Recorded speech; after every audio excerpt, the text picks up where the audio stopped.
Baik, selamat pagi Bapak, Ibu, saudara-saudari sekalian dimanapun Anda berada saat ini. Ya, perkenalkan nama saya Paulina. Saya adalah dosen di Sekolah Tinggi Teologi Bandung, khususnya untuk bagian pendidikan Kristen. Jadi sebelum kita mulai lebih jauh ngobrol bareng Ibu Charlotte Priyatna pada pagi hari ini, dan saya ingin mengekspresikan ucapan syukur dan terima kasih kepada Bapak Ibu dan teman-teman semua yang dari seluruh Indonesia yang sangat antusias untuk ikut kegiatan ini. Ya, semoga pagi hari ini kita boleh banyak belajar dari Ibu Charlotte yang memang bukan hanya secara teori tapi memang menggeluti ya tentang dunia anak-anak. Tapi sebelum masuk ke arah itu, saya ingin sedikit memperkenalkan Sekolah Tinggi Teologi Bandung bagi Bapak Ibu yang belum pernah mendengar. Ya, jadi kami adalah Sekolah Tinggi Teologi di Kota Bandung. Kami punya dua fokus utama dalam pembelajaran kami, yaitu pendidikan Kristen dan teologi. Nah, khususnya untuk pendidikan Kristen, kami rindu banyak menyalurkan pendidik-pendidik Kristen di sekolah-sekolah khususnya bagi mereka juga yang mengajar PAK dan juga TK, ya TK SD. Jadi bagi Bapak Ibu yang punya keponakan, punya anak gitu ya, punya kenalan, kami menyediakan beasiswa 100% untuk S1. Jadi kalau misalnya Bapak Ibu ada saudara atau kolega yang berminat untuk menjadi guru atau menjadi hamba Tuhan penuh waktu, kami di SCTB memiliki program beasiswa 100% apabila menyelesaikan semua tes-tes ya, pass all the test semuanya, dan kita bisa menyediakan beasiswa 100%. Jadi silakan diinformasikan kalau misalnya Bapak Ibu ingin tahu lebih banyak SCTB, silakan untuk menghubungi SCTB. Nanti Ibu Selvi, admin akan sharing di chat Zoom ini untuk informasi atau berbagai link yang bisa dipakai untuk mengenal lebih lanjut tentang SCTB. Baik, oke. Iya, Bapak Ibu, Little Step. Nah, sekarang kita lanjut ke Little Step. Apa itu Little Step ya? Jadi banyak yang bertanya-tanya, ini Little Step program apa? Jadi di SCT Bandung, kami punya satu tim yang mengembangkan tentang pelayanan anak. Jadi ke depannya kami rindu kami punya uh, Center of Research. Jadi Center Riset Pelayanan Anak. Jadi kita ingin lebih banyak memberikan kontribusi kepada gereja, sekolah, hal-hal yang berhubungan dengan anak-anak dan orang tua, parenting. Jadi Little Step salah satu bagian dari program non formal SCTB yang menyediakan informasi pelatihan-pelatihan untuk pelayan-pelayan anak, termasuk guru, guru sekolah minggu dan juga orang tua.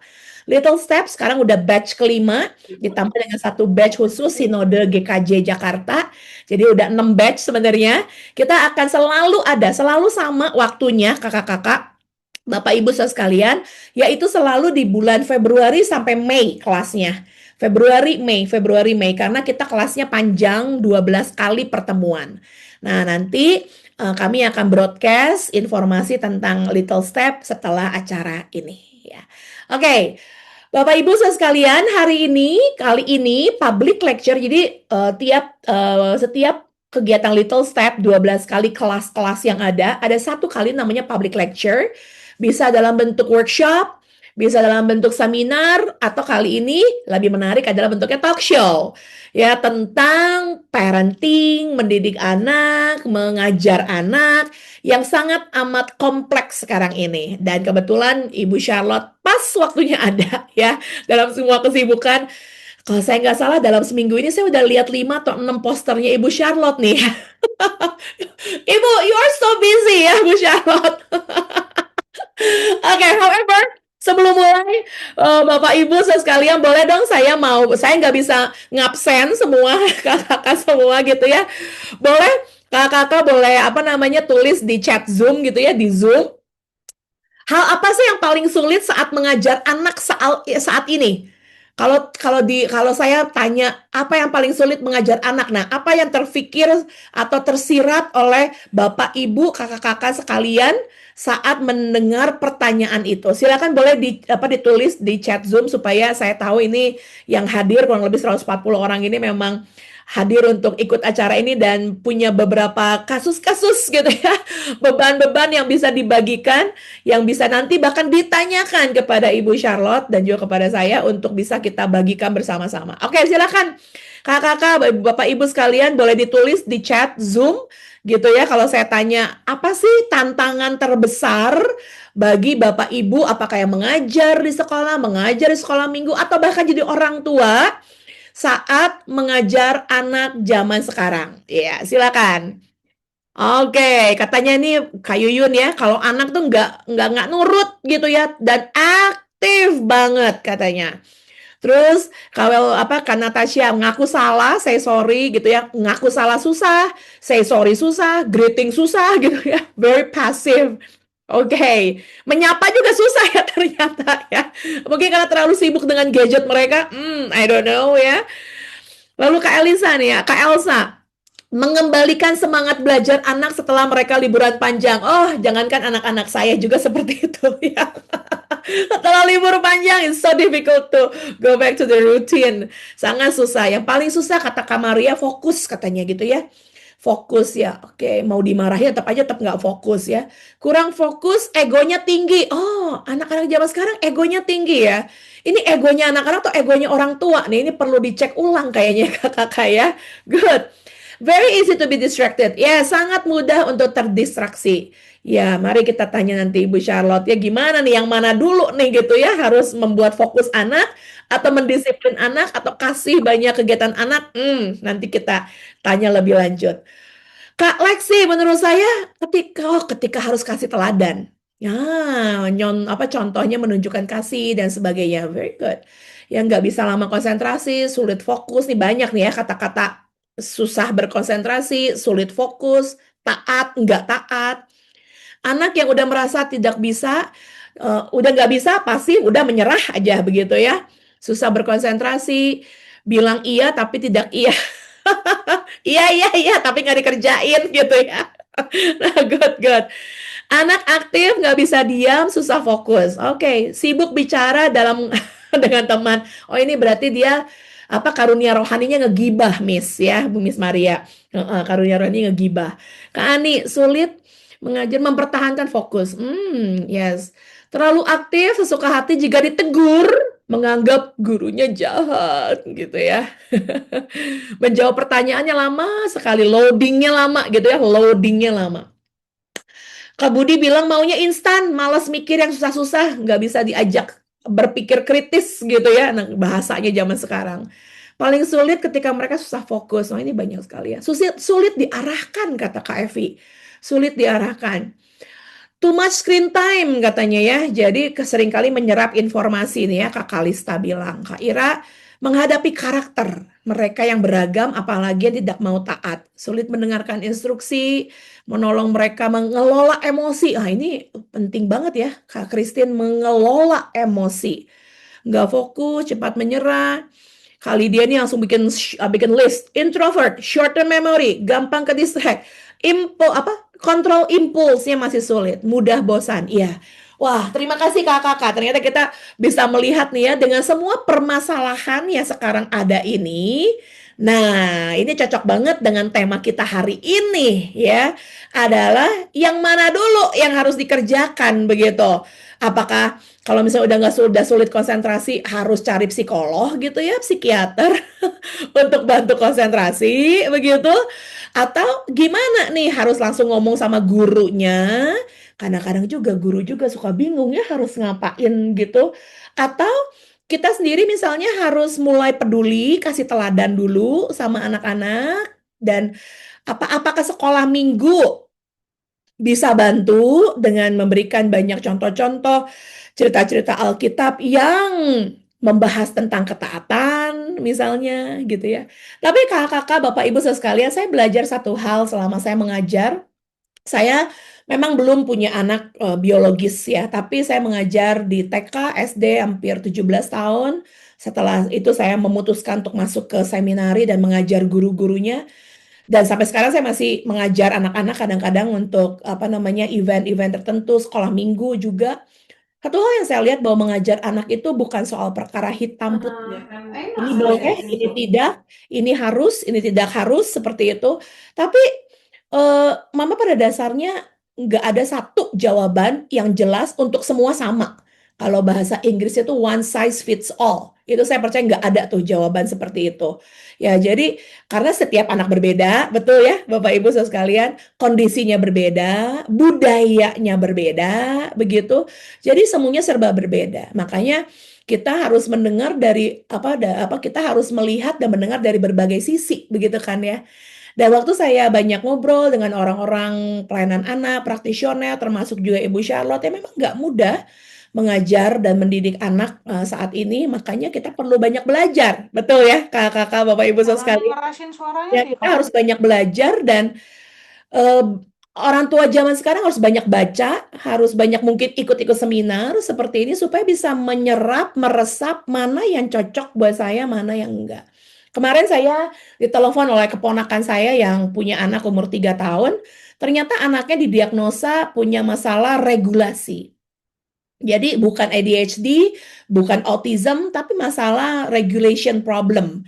Jadi anaknya nggak bisa mendengarkan instruksi, membawa apa bawaannya marah-marah. Dan ternyata setelah saya ngobrol lagi dan sebagainya, memang ada speech delay. Jadi dia itu waktu lahir sesar. Ternyata anak yang sesar itu punya tendensi, punya ke untuk punya masalah regulasi karena ototnya lemah. Lalu cucu saya ini gitu ya, cucu saya ini waktu umur 3 bulan tuh sempat dipotong lidah bagian bawahnya karena terlalu nempel. Jadi sangat kompleks, speech delay iya, regulation problem iya, lalu masa ototnya juga berbeda. Dan nggak bisa didisiplin keras. Setelah kalau disiplin sangat keras, dia akan mute, akan stop, akan freeze begitu. Nah, jadi dia bertanya harus gimana ya, gitu manggilnya kan ya, manggilnya tante gitu. Harus gimana ya? Iya, jadi mau apa banyak hal yang harus dikerjakan ya kalau memang punya PR-nya banyak seperti itu. Tapi bagi kita yang punya anak biologis, punya anak-anak yang normal, atau kita sebagai guru-guru yang anak-anak kita banyak dan sebagainya, pasti ada satu pertanyaan besar, harus ngapain dulu? Dengan semua problem, dengan semua tantangan gitu ya, harus apa dulu? Nah, jadi saya sangat suka dengan bukunya Ibu Charlotte yang warna merah. Where is it? Here. Saya udah siapin ya. Ya, saya ini buku Ibu Charlotte yang warna yang pertama ini, Learning to Stop is always be my inspiring book. Karena banyak hal yang saya dapat, iya ya, ngajar itu nggak cuma sekedar transfer ilmu, ngajar nggak cuma sekedar membuat anak kita pinter, tapi banyak hal di belakangnya itu yang membuat kita harus diteladan terlebih dahulu. Nah, oke kakak-kakak, bapak-ibu sekalian pasti udah nggak sabar ya untuk ketemu Ibu Charlotte. Jadi hari ini bersyukur kita akan diperlengkapi oleh seorang yang sudah banyak melanglang buana sana sini, membangun sekolah, sekarang ngurus cucu gitu ya Bu Charlotte ya. Ngurus anak sekarang ngurus cucu, tapi tetap update dengan apa yang terjadi dalam dunia anak-anak, dunia parenting. Dan ya saya nggak usah berlama-lama ya, saya akan undang Ibu Charlotte. Ibu, ya oke. Halo, Bu Paulina. Yes. Saya masih terkesima, terkagum-kagum dengan seorang storyteller yang kayaknya saya, pingin mendengar lagi dan mendengar lagi. Itu seorang Ibu Paulina Wijaya. Jadi kebalik nih, siapa yang jadi host ya? Thank you ya, makasih udah diundang nih. Ini acara spesial banget, bisa ngobrol dengan Ibu Paulina. My pleasure, Bu. Thank you banget mau bahas buku Learning to Stop yang bab 5 ya. Saya ingat-ingat juga iya ya kenapa saya kasih judul nah yang mana nih gitu ya. Jadi memang kita sering masuk kepada kebingungan ya. Jadi sesuatu yang kayak Jadi yang mana nih yang didahulukan? Mana yang diprioritaskan ya? Jadi saya diberi waktu 15 menit, saya coba sharing ya, untuk overview saja kira-kira apa sih yang mesti kita lakukan nih sebagai kakak pembina, sebagai guru sekolah minggu atau sebagai orang tua ya, seperti apa ketika kita menghadapi situasi-situasi yang memang em, berada pada pilihan. Ya, berada pada pilihan. Ini yang mana ya? Ini atau itu. Apalagi dengan situasi sekarang medsos tuh luar biasa banget. Nah, tadi waktu dibilang iya ya, sekarang kenapa tambah susah ya? James Dobson dalam bukunya juga ngomong begitu. Nanti kita nih mendidik anak kan udah susah ya. Nanti waktu anak kita mendidik cucu kita itu jauh lebih sulit. Nanti cucu kita mendidik cicit kita lebih sulit lagi. Lalu kenapa ya kok makin sulit ya? Padahal kan teknologi makin canggih gitu ya. Dunia makin global. Maksudnya kita bisa belajar dari mana-mana. Tapi kenapa kesulitan itu ada?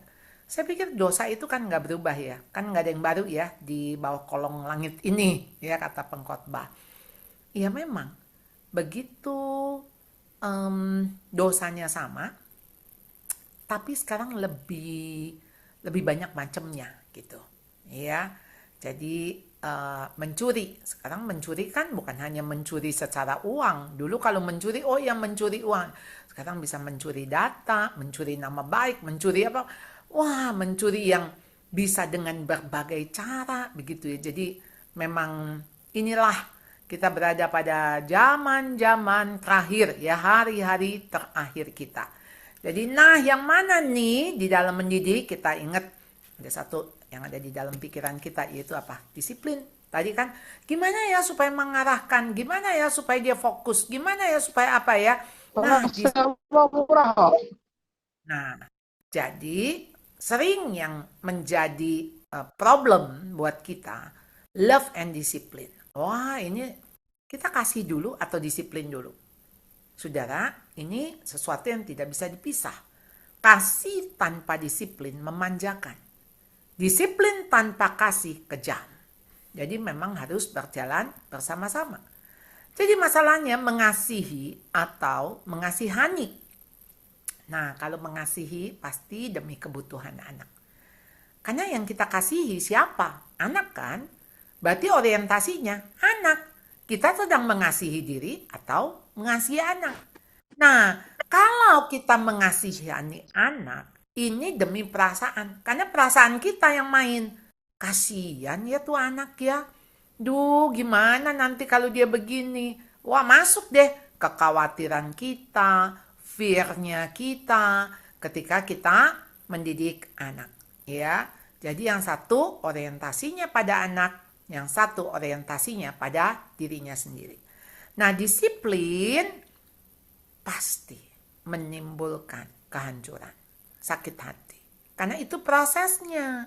Jadi nggak ada orang yang, aduh disiplin dong saya hobi loh didisiplin, enak banget didisiplin. Enggak. Tapi disiplin itu mesti dilihat prosesnya nggak enak, tapi hasilnya enak. Hasilnya bagus. Prosesnya nggak enak, ya. Jadi saudara ujungnya menuju kepada pertobatan. Nah saudara Mazmur 51 ayat 17, korban sembelihan kepada Allah ialah jiwa yang hancur. Rupanya memang kenapa kita harus dihancurkan? Karena memang hati kita hati yang keras. Hati kita hati yang berdosa. Sehingga kenapa harus dikoreksi?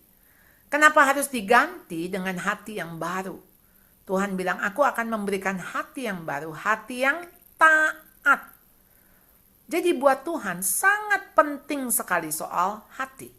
Jadi kita mendidik anak bukan hanya perilaku, tapi justru hatinya. Karena dari hatinya akan keluar perilaku. Mau lihat pohonnya bagus, ya dari buahnya. Buah yang dihasilkan. Tapi buah itu menunjukkan bagaimana hatinya. Ya. Jadi saudara, baru-baru ini kayaknya kita ramai ya dengan di medsos tuh. ada satu tayangan. Jadi si anak ini ketika dia buang barang, lempar barang, itu mamanya cuma ngomong no no, no no gitu ya. Jadi ya cuman kata no no, lalu kemudian si ibu berkata, ya anak kan nggak ngerti apa-apa. Dia nggak tahu apa-apa. Ya udahlah kita bilang no no, baru umur 2 tahun sudah 4 HP rusak gitu ya. Kayaknya si ibu nggak merasa itu masalah ya kalau saya ngelihat dari tayangan itu. Gimana anak itu bisa belajar kalau nggak diajar? Itu aja sih yang saya prihatin. Anak itu harus tahu. Dia nggak boleh melempar. Dia nggak boleh menghancurkan. Nggak boleh seenaknya. Ya, jadi kenapa hati yang keras itu mesti dihancurin?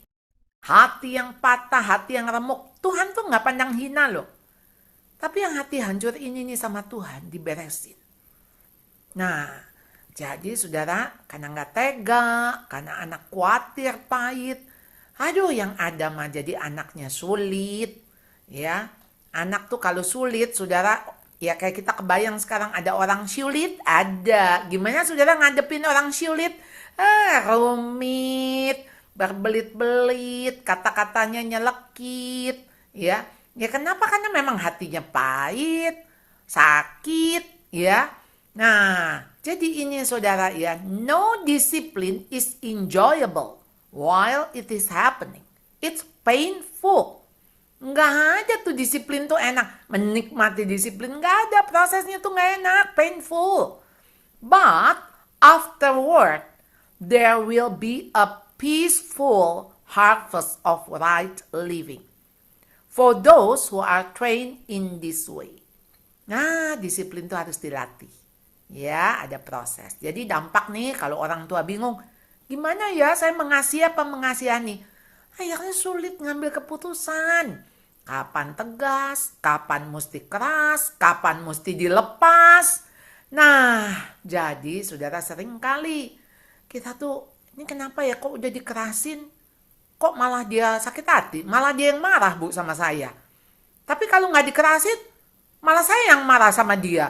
Malah dia yang ngeremehin saya, menghina saya. Nah kan jadi bingung ya. Kenapa udah dibeginikan, kok masih begitu? Dan akhirnya saudara frustasi. Merasa nggak berdaya, ya udah deh percuma emang saya mah ibu yang gagal, saya lause yang nggak bisa, saya nggak bisa ngontrol anak sekolah minggu, ini memang nih anak sangat spesial. Jadi harus apa lagi, kayaknya semua cara sudah dilakukan. Wah, kalau udah jadi frustasi, akhirnya saudara bilang, ya udah saya nggak usah ngajar lagi sekolah minggu. Saya nggak usah lagi jadi mama, ya. Nah, yang kedua, kebingungan yang kedua, ya, seperti ini ya. Kapan saya itu harus koreksi anak, kapan saya tidak koreksi anak, ya. Nah, jadi saudara, semua kesalahan apakah perlu dikoreksi? Kesalahan ya. Nah, semua manusia masalahnya bisa salah dan boleh salah, apalagi anak-anak. Kegagalan tuh manusiawi banget. Jadi gimana caranya? Apakah semua kesalahan mesti diomelin? Ya, mesti dikoreksi. Enggak, semua kesalahan adalah kenakalan. Ya, kenapa saudara? Kalau kesalahan dilihat itu sebagai kelemahan, berarti nggak sengaja, nggak punya motif jahat. Saudara, itu mah kelemahan, sesuatu yang lumrah. Ya, jadi artinya apa? Hanya perlu nasihat, kasih konsekuensi terkait, kasih konsekuensi alami supaya dia belajar. Oh, kalau saya lakukan A, ada konsekuensinya B, gitu ya. Nah, bedakan cacat. Cacat tuh bagi saya lemah ya, untuk ngomong supaya gampang kata cacat sama jahat. Cacat tuh sesuatu yang ya kelemahan gitu loh. Nggak ada intensi, nggak ada maksud jahat. Kalau yang jahat itu ada motif pemberontakan. Nah itu yang mesti dikoreksi. Karena yang dikoreksi apa? Motifnya. Hatinya yang mesti dikoreksi. Kalau cacat, dalam konteks hatinya nggak jahat. Tapi karena dia nggak tahu, dia nggak ngerti, dia nggak paham. Nah, ya tinggal kasih tahu dong. Tinggal kasih tahu, tinggal kasih konsekuensi terkait. Jadi ini dampak ya, kesalah kaprahan orang tua, salah kaprah ya. Kalau tadi kan dampak kebingungan ya. Kalau ini salah kaprah. Nah, orang tua tuh sering menghukum justru untuk ketidakmampuan atau kegagalan anak. Loh, kelemahan tuh jangan dihukum. Kelemahan tuh diterima. Memang dia bisa lemah.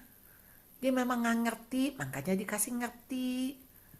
Jadi anak tuh merasa tidak diterima, tidak dihargai, tidak dikasih, yang bikin pahit. Jadi anak benci sama dirinya, bukan hanya benci kita. Kalau kita marahin dia, kamu tuh ya nggak ngerti-ngerti. Udah mama ngomong, udah kamu ini. Kamu tuh ya selalu begini. Apalagi kita kasih label ya. Kamu tuh anak nakal. Kamu itu anak yang apa misalnya bandel.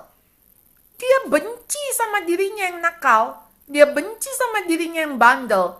Kan dia juga pada hakikatnya anak itu mau dikasihi. Jadi anak jadi pahit. Dia benci sama dirinya, dia pasti benci dengan orang-orang yang gak suka dengan dia. Dan dia membuat dirinya menjadi anak yang tidak disukai. Dia membuat dirinya anak yang, ya memang kan saya begini. Ya makin sengaja istilahnya begitu. Makin menunjukkan. Dan waktu dia menunjukkan dan orang lain gak suka, dia makin label. Label itu makin kencang. Benar kan aku anak nakal? Benar kan aku anak jahat? Dan dia melakukan sebagaimana ciri-ciri anak jahat. Ciri-ciri anak nakal.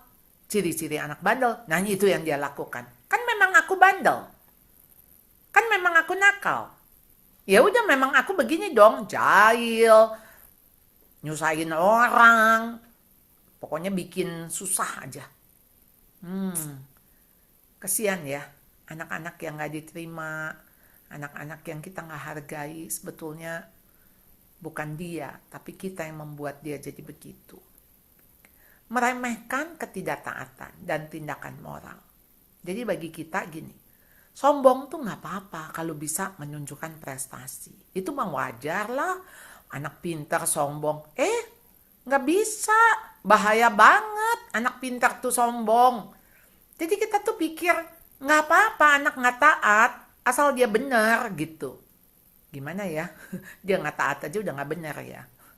Tuh kita tuh mengagung-agungkan kepintaran. Jadi anak tuh boleh gak hormat, boleh kurang ajar kalau benar. Jadi kita bisa ngebela anak misalnya. Iya kan anak saya yang benar. Ya anak saya yang benar, dia boleh dong pukul temennya. Kan dia yang benar, kan temen yang duluan gitu. Atau ya karena gurunya kan salah kan. Ya anak saya benar ya, dia bisa protes dong. Dan bukan hanya protes gitu ya, saya ingat ya ada satu anak udah kuliah gitu. Dia tulis surat ke dekan, dia tulis surat ke universitas. Ya ampun. Mbok ya kalau ngelihat ada kelemahan dosen, ya ngomong lah. Ya coba bicarakan, kasih masukan. Jadi nggak boleh kurang ajar. Ya. Nah yang ketiga saudara ya. Ini kebingungan yang ketiga. Gimana hukum anak? Ya. Kan nggak semua koreksi adalah hukuman. Tapi tentu saja kalau hukuman pasti menggunakan koreksi. Jadi kan koreksi kan bisa lewat nasihat ya. Nggak harus dihukum. Jadi hukuman tuh bukan ajang balas dendam.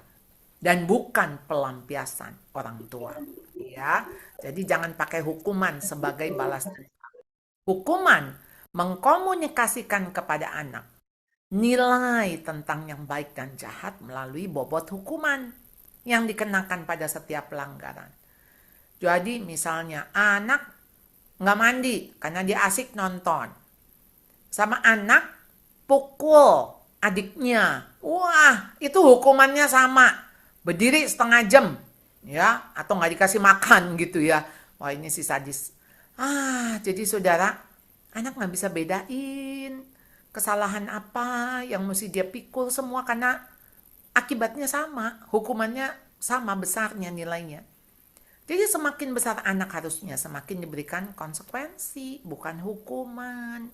Konsekuensi mengikuti, tinggal dikasih aturan ya kepada si anak. Jadi aturan yang main, karena kan ada konsekuensi mah karena ada aturan kan. Jadi si anak itu sudah bisa memilih, dia sudah bisa predik kalau aku lakukan ini Beli gorengan. akibatnya apa.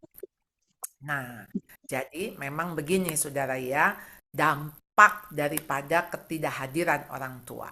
Jadi orang tua yang tidak presence ya dia nggak punya relasi sama anak. Jadi anak punya kekosongan, anak punya kehilangan, ya. Jadi anak dididik oleh lingkungan, dibiarkan tumbuh liar. Jadi ketika anak ini jadi liar, maka didiklah orang muda menurut jalan yang patut baginya. Supaya masa tuanya tidak akan menyimpang dari jalan itu. Kalau dia liar, dia nggak mengenal batasan. Dan jangan menghukum anak bila anak sedang merasa tidak dikasihi. Karena justru hukuman itu hanya mempertegas bahwa betul kan, memang saya nggak disayang, memang saya dibenci. Jadi saudara jangan menghukum kalau nggak ada relasi. Saudara hanya boleh menghukum kalau relasi itu terbangun. Karena hukuman saudara baru nilainya positif. Kalau enggak, hukuman saudara akan dinilai sebagai sebuah kebencian. Nah, anak nggak tahu kenapa dia dihukum ya. Jangan dihukum atuh. Kalau tuh anak nggak tahu. Ya, ntar dia tambah bingung. Atau orang tua nggak ngerti. Anak saya mesti dihukum apa. Anda nggak kenal anak. Nah, jangan main asal hukum. Ya. Jadi mendidik anak adalah sebuah proses perjalanan melepas. Karena ini satu hari kan anak kita dewasa ya, makanya learning to stop. Melepas anak. Namun tidak terlepas, apalagi bablas ya. Maka saudara harus tegas. Perlu ketegaan untuk sebuah ketegaran. Wow, untuk saudara bisa tegar, teguh, saudara perlu tegak. Tidak mudah prosesnya, tetapi indah progresnya. Sampai di sini, Bu Paulina silahkan. Wow, memang ya Bu ya, nggak mudah ya. Kalau saya dengar dari apa yang Ibu bagikan itu, gimana caranya tegas, nggak bablas. Nah itu dia. Kadang-kadang tegas Bu, bisa bablas jadinya terlalu tegas, malah terlalu strict, anaknya malah rebellion ya Bu ya. Ya, Gitu. betul. Nah, Makanya kenapa sebetulnya batasan itu penting sekali. Supaya nggak bablas kan perlu batas ya. Ya. Iya dong. Jadi perlu batas.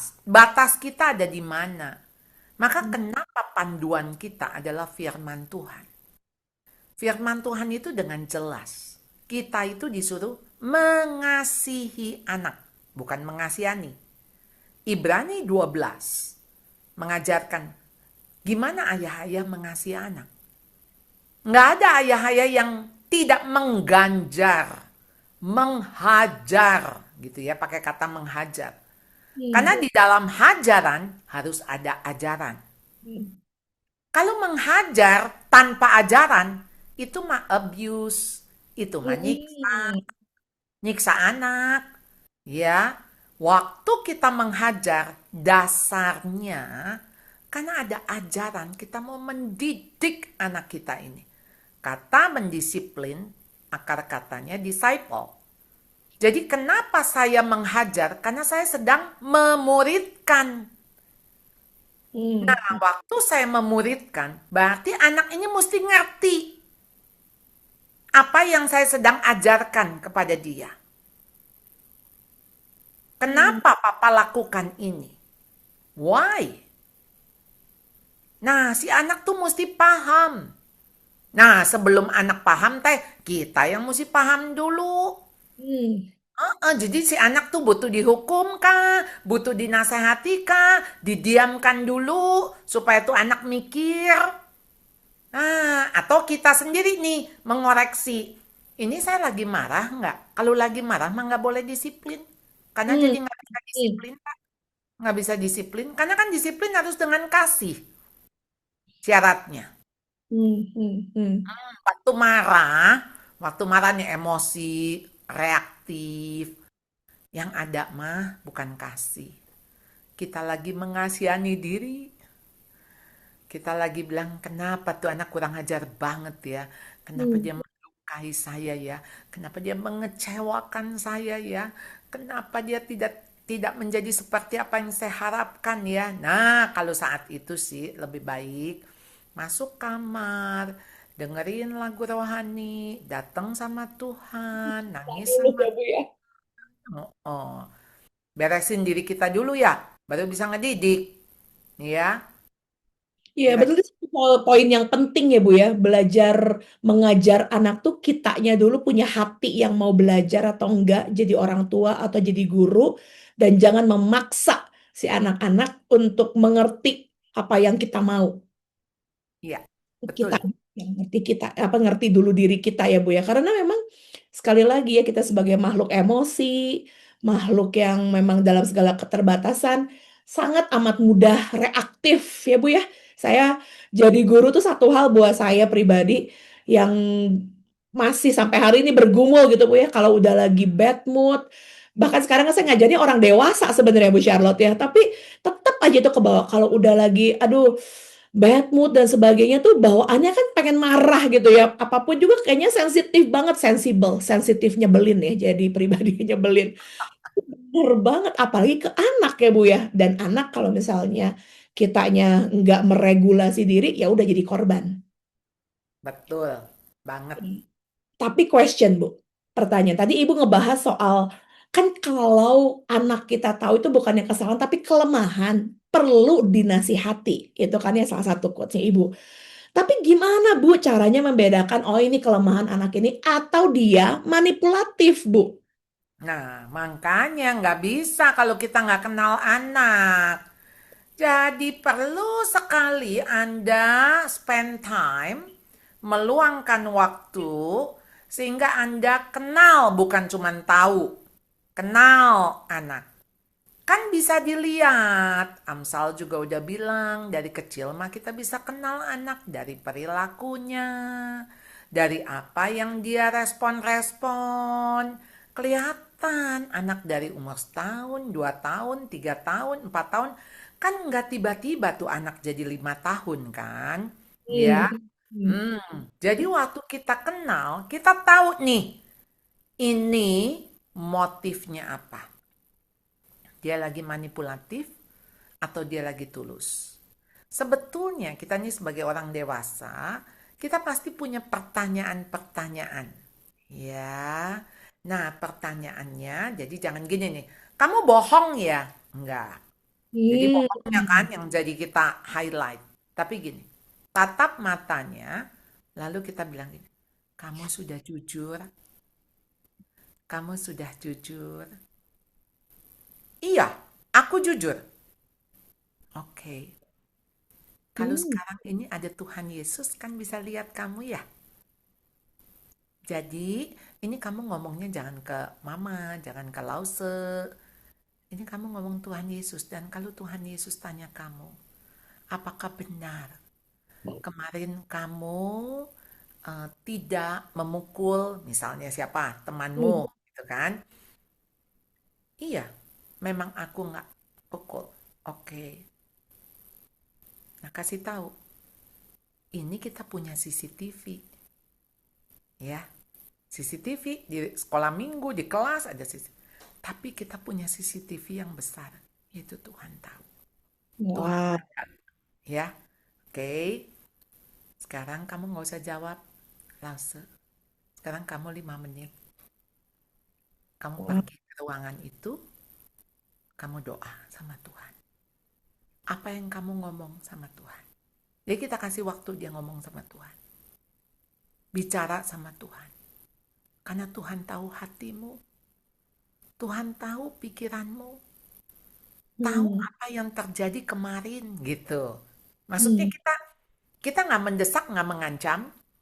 Hmm. Kita awas ya, jangan bohong ya. Gitu. Awas kalau mama tahu kamu bohong ya. Ah, saya pikir Justru dia makin berani bohong karena menutupi kebohongannya. Jadi sekarang untuk anak berani jujur, maka jangan dimarahin kalau dia jujur. Itu dia. Jangan dimarahin kalau dia jujur. Dan waktu dia jujur atas kebohongannya, kita apresiasi kejujurannya. Bukan diapresiasi kebohongannya. Jangan kebalik ya. Jangan Dan kebalik. kembali, iya kejujurannya bahwa kemarin saya bohong. Ya udah tuh kan kemarin ya. Nah, jadi what next? Ya, ibu tahu kamu nggak berani jujur dan kamu berani bohong karena kamu takut dihukum, kamu takut dimarahi. Dan Tuhan itu justru mau ada hati yang bertobat. Nah, kita masuk kepada bagaimana Tuhan itu lebih menghargai hati yang hancur, hati yang remuk redam, hati yang hancur luluh. Aduh Tuhan nggak pandang hina gitu ya. Hmm, hmm. Nah, jadi kita ajak anak masuk kepada pertobatan. Jadi memang ngomongin begini mah nggak bisa 15 menit sama anak. Mesti sampai 1 jam, 2 jam. Question, Ibu Charlotte. Di Iya. umur berapa anak itu bisa diajar seperti ini, Bu Charlotte? Sebetulnya tergantung anak ya. Tetapi rata-rata TKB kelas 1, kelas 2 itu sudah mulai. Jadi karena dia sudah mulai berpikir abstrak ya. Jadi Hmm. mengenai Tuhan, bisa mata Tuhan ada di mana-mana gitu ya. Kan kita nyanyinya lagunya itu ya. Mata Tuhan ada di mana-mana, melihat semua perbuatan gitu. Nah, jadi memang tentu nggak bisa ngomong sama anak 2 tahun ya. Ya sama anak 2 tahun ya pasti sederhana sekali. Nggak bohong, mami tahu ya. Atau apa gitu, sesuatu yang secara directly kita ngomong ya. Kalau ini kan berarti kita teaching, em, mengajar hatinya Hmm, hmm, tentang hmm, em, takut akan Tuhan gitu ya. Karena hmm, ketika ada anak kecil, kayaknya umur 2-3 tahun deh. Sejak baby, ini mamanya cerita sama saya. hmm, hmm. Sejak kecil sekali dari bayi, si Oma membisikkan, kamu tuh mesti jadi anak yang takut akan Tuhan ya. Kamu takut akan Tuhan ya, takut akan Tuhan. Nah, jadi si anak itu ketika beranjak, ya maksudnya usia SD, memang Hmm. betul-betul takut sama Tuhan. Takutnya bukan takut hormat ya. Ini ketakutan, ketakutan gitu. Jadi harus dibedain antara takut dan ketakutan itu ya, Bu Charlotte. Jadi bukan ketakutan sama Tuhan gitu kan? Iya, Ya, karena takut yang kita maksud adalah kamu hormat. Hormat yang adalah karena kamu mengasihi Tuhan. Karena kamu takut menyakiti hati Tuhan. Kamu sayang sama Tuhan. Kamu nggak mau bikin hati Tuhan sedih. Karena kamu sayang. Gitu kan? Pengertian, pemahaman, takut akan Tuhan. Jadi bukan karena nanti Tuhan menghukum kamu.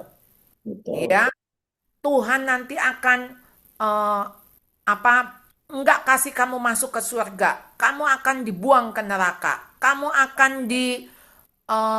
apa namanya? Akan dikutuk. Ancaman demi Waduh. ancaman ya, Bu. Ya, jadi akhirnya salah kaprah ya. Jadi Hmm. maksudnya kita nggak menumbuhkan bagaimana gambaran Allah yang adalah kasih. Jadi anak-anak waktu masih kecil gambarannya adalah Allah kasih dan Allah maha kuasa. Jadi itu gambaran yang paling sederhana, yang paling awal ketika memperkenalkan Allah. Yang memang Allah adalah kasih. Jadi kita nggak bisa bilang Allah yang adil itu di usia 2 tahun. Aduh itu makanya kesusahan. Susah nggak bisa masuk. Gimana keadilan bagi Allah yang maha kasih gitu. Itu membutuhkan eh, cara berpikir yang lebih tinggi. Ya, Hmm. kemampuan berpikir yang lebih tinggi. Iya, jadi satu hal yang saya tangkap dari apa yang Ibu bagikan adalah orang tua juga harus belajar the art of question ya Bu ya. Ya, Hmm. apa namanya ilmu ataupun seni bertanya, seni untuk mengorek-ngorek bukan ujung-ujungnya ngancem karena kayaknya ujung-ujungnya bakalan lebih gitu sih Bu. Awas ya, ingat ya mata Tuhan melihat apa yang kau perbuat ya. Kayak begitu kan jadi bawaannya tuh ngancem dan enggak semua orang tua tuh ngerti. Jadi hari ini Bu Syarah udah ngasih tips nih ya. Kasih tips yang begitu jelas bagaimana kita mengelola bahasa kata-kata yang kita pakai untuk berkomunikasi dengan anak gitu ya Bu Charlotte ya. Ya, karena kan kita maunya instan. Kita maunya cepet. Pokoknya nggak boleh aja melakukan itu. Pokoknya kamu awas ya kalau sampai bohong lagi. Tapi kita tidak sedang mengoreksi hati. Kita Exactly. hanya mengoreksi perilaku. Jadi Betul. pokoknya selama nggak ketahuan sama mama, gitu kan. Selama nggak ketahuan ya. Lalu atau yang instan, ya Tuhan tahu. Nanti Tuhan akan hukum kamu. Tuhan akan berperkara dengan kamu gitu ya. Bahasanya ada Aduh. ini bahasanya.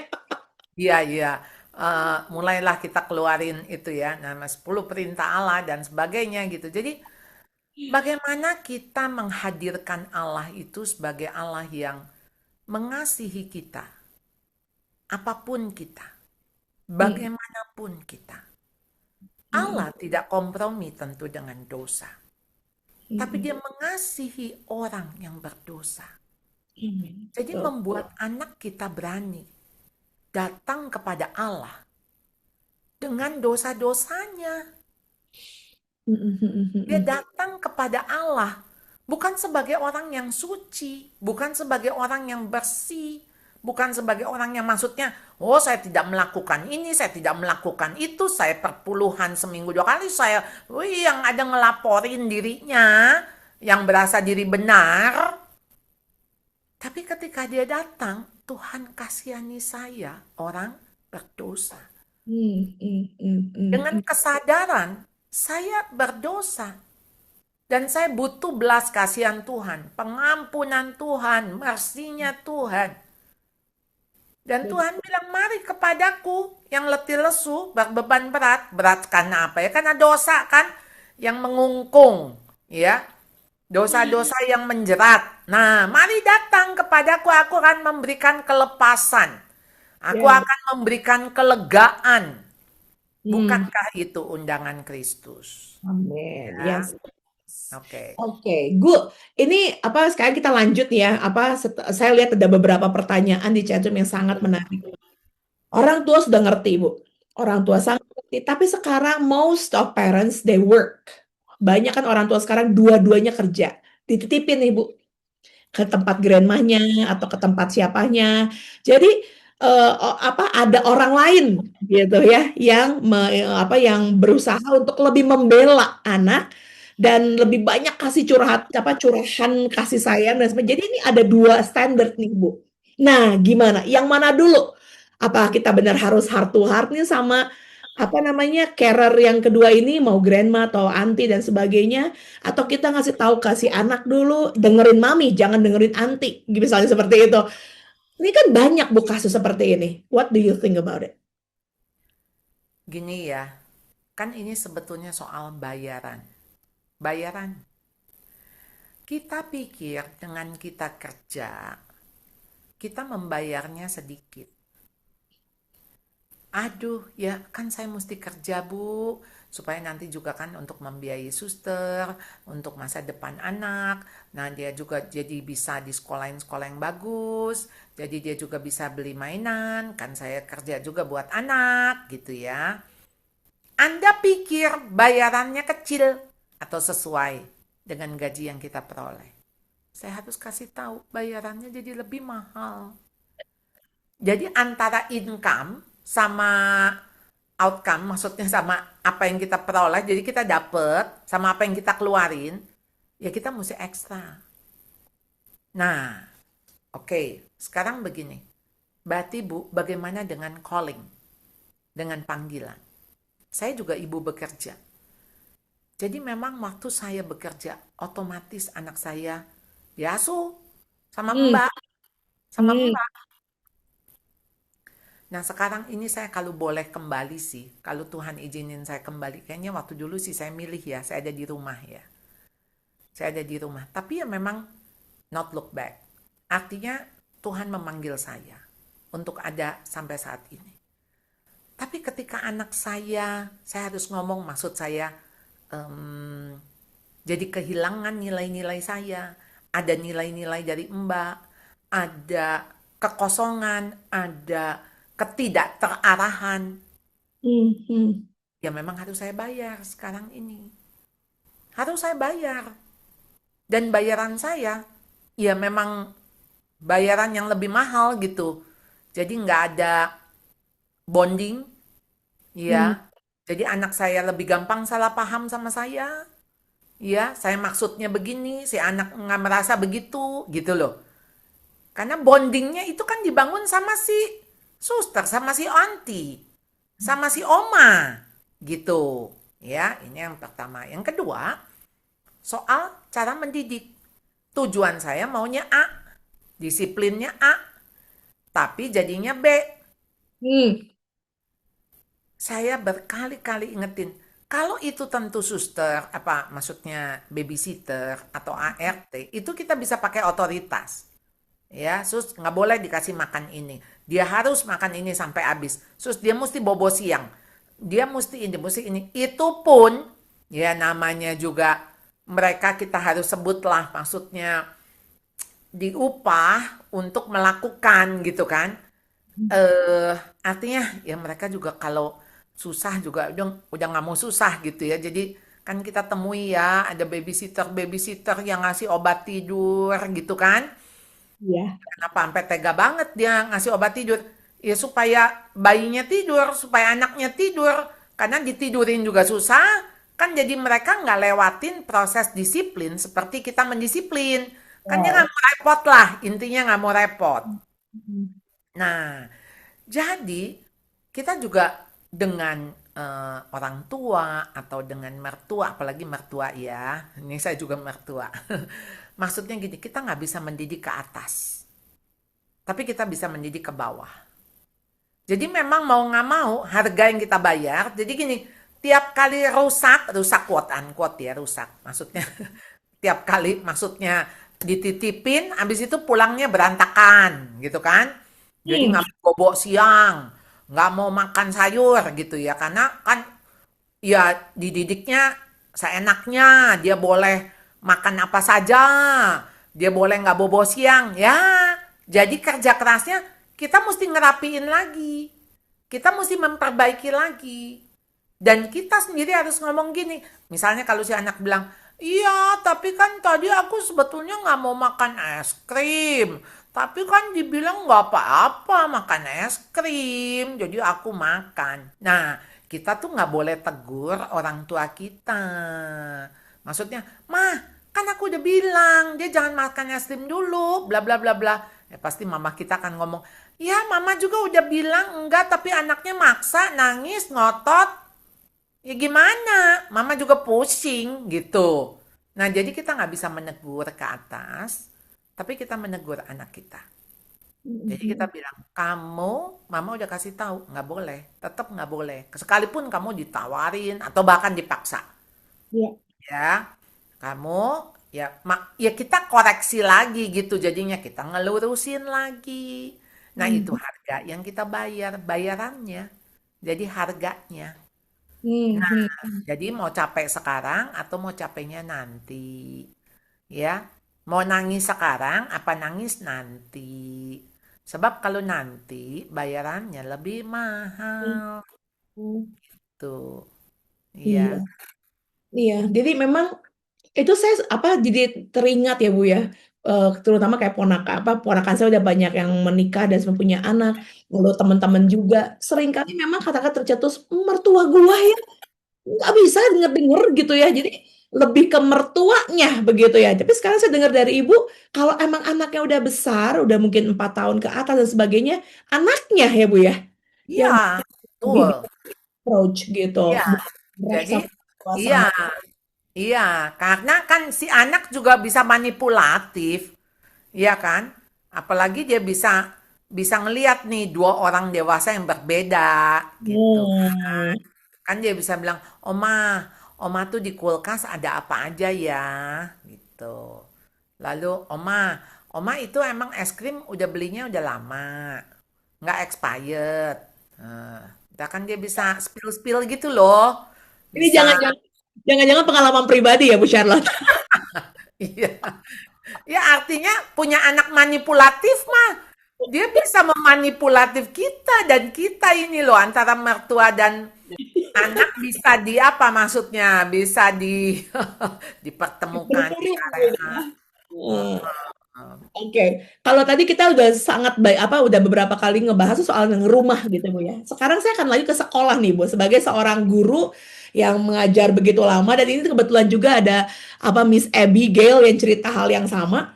Ada beberapa anak-anak tuh dia oke dan sebagainya. Satu hari dia ada insiden di sekolah. Misal ya kalau Miss Abby itu ngomong dipukul. Nah, udah gitu nggak lama kemudian si anak ini yang sebelumnya biasa-biasa aja, beberapa hari kemudian dia mukul balik temennya karena kata dia ini sama banget. Kata mamahnya, kalau ada temen pukul, kamu harus balik pukul supaya kamu enggak dibully. Karena memang banyak orang tuh sekarang gua mah defense aja sama anak gua. Pokoknya sebelum lu dibully, lu pokoknya kalau udah anak yang gitu lu bully balik aja supaya lu yang nggak dibully. Jadi bikin dulu pagar. Kebetulan ibu di bab 5 ini ngebahas soal pagar ya Bu ya. Di dalam pagar, di luar pagar. Nah, jadi ibu kalau udah bertemu dengan anak yang seperti ini gitu ya, mungkin ini anak kayaknya SD gitu ya, TK besar atau SD, mendengar bahwa ini mamahnya yang nyuruh. Nah, gimana Bu? Sikap kita sebagai guru, ini ngomongin soal sekolah berarti Bu ya? Iya, memang yang kayak gini banyak banget. Dan mereka punya ilmu mata ganti mata, gigi ganti gigi. Kita biah ya Bu. Sangat, sangat Oh, ya. anak SMP Bu, kata Bu, kata Miss Abigail anak SMP katanya. Ya, lalu kemudian juga bisa gini, sebelum kita dipukul, kita mukul dulu supaya orang tahu dan takut sama kita gitu ya. Jadi sebelum ditipu kita nipu dulu gitu kira-kira ya. Ini kan apa ya? Ya ampun. eh Sebuah filosofi yang kita tahu dunia tuh kayak gitu. Tapi Hmm. Alkitab tidak mengajarkan begitu. Maka kenapa Alkitab itu beyond ya dari hubungan relasi antar manusia. Pembalasan adalah hakku kata Tuhan. Hmm. Balaslah kejahatan dengan kebaikan. Kalau kamu balas kebaikan dengan kebaikan, itu orang nggak kenal Tuhan juga begitu. Ya kan? Kalau orang baik, kita baik. Ya orang nggak usah kenal Tuhan, itu mah hukum hukum alam gitu ya. Ya kebangetan kalau sampai orang baik, kita nggak baik. Nah itu kan kebangetan. Tapi sekarang ada orang nggak baik, tapi kita tetap baik. Dan itu namanya, kita itu mengikuti teladan Kristus. Nah ini Hmm. apalagi SMP. Nah jadi saya ngomong, ini ada orang tua murid saya juga bilang, oh saya sih ngajarin anak saya kalau dipukul balas, lebih kencang lagi. Saya sampai bengong, hah? Saya bilang ya ampun Bu, itu kalau sampai anak ibu kan badannya gede, lalu yang dipukul badannya kecil. Habis itu dia geger otak. Bu, anak ibu yang akan berhadapan dengan pengadilan, Bu. Saya bilang, kan dia yang duluan. Kan dia yang ngejek dulu. Dia yang ini, maksudnya si anak yang dipukul itu loh, yang duluan. Bu, ini mah bukan siapa duluan, siapa ini. Sekarang Hmm. apa yang akibat dari apa yang kita lakukan terhadap orang itu. Hmm. Jadi kenapa anak tuh kalau dipukul, dia harus tahu kenapa dia dipukul. Itu dulu disuruh mikir, bukan otak amigdala yang dikembangkan. Pokoknya kalau kamu dipukul, pukul balik. Loh, kenapa dia mukul? Dia kepukul kah? Maksudnya, lagi lari, kepukul, nggak sengaja. Dia salah orang. Atau dia memang lagi marah, jadi siapapun dia pukul gitu yang lewat dia, ya. Atau memang kamu ngisengin dia, atau dia salah paham, dia dengar kamu tuh menghina dia. Apa yang membuat anak itu dipukul? Itu harus tahu dulu. Baru kamu pikirin respon kamu apa. Kamu tuh punya berbagai respon. Satu, kalau kamu dipukul, dia tahu itu ya orang yang ngebully. Dan kamu dihadepin misalnya ada 10 orang yang bakal mukul kamu dikeroyok. Ya lari atuh, jangan bales. Bisa bonyok. Nah, yang kedua, Mbak. ya dia harus harus tahu responnya apa nih? Respon, ini bahaya atau enggak, gitu kan? Mhm. Lari, bisa lapor. Iya, lapor. Tapi bisa juga lawan. Lawan itu menurut saya, kalau dia tahu apa yang dia lakukan ini akan memberi pelajaran kepada si orang tersebut. Iya. Jadi saya tahu ini kan karena viral ya di medsos ya, ada satu orang ibu yang dia bawa mobil, kemudian mungkin tiba-tiba entah disalip atau apa dengan ibu yang naik motor. Jadi Hmm. yang di jalan itu si ibu yang bawa mobil marahlah gitu ya dan melakukan beberapa hal yang membuat si ibu yang naik motor ini padahal udah minta maaf dan sebagainya. Akhirnya ibu yang naik motor ini lapor ke polisi. Nah, lapor ke polisi, tentu saja si ibu yang bawa mobil minta maaf dan mengatakan saya hilaf. Ya karena respon yang sangat apa, maksudnya dia sesuatu yang langsung reaktif ya.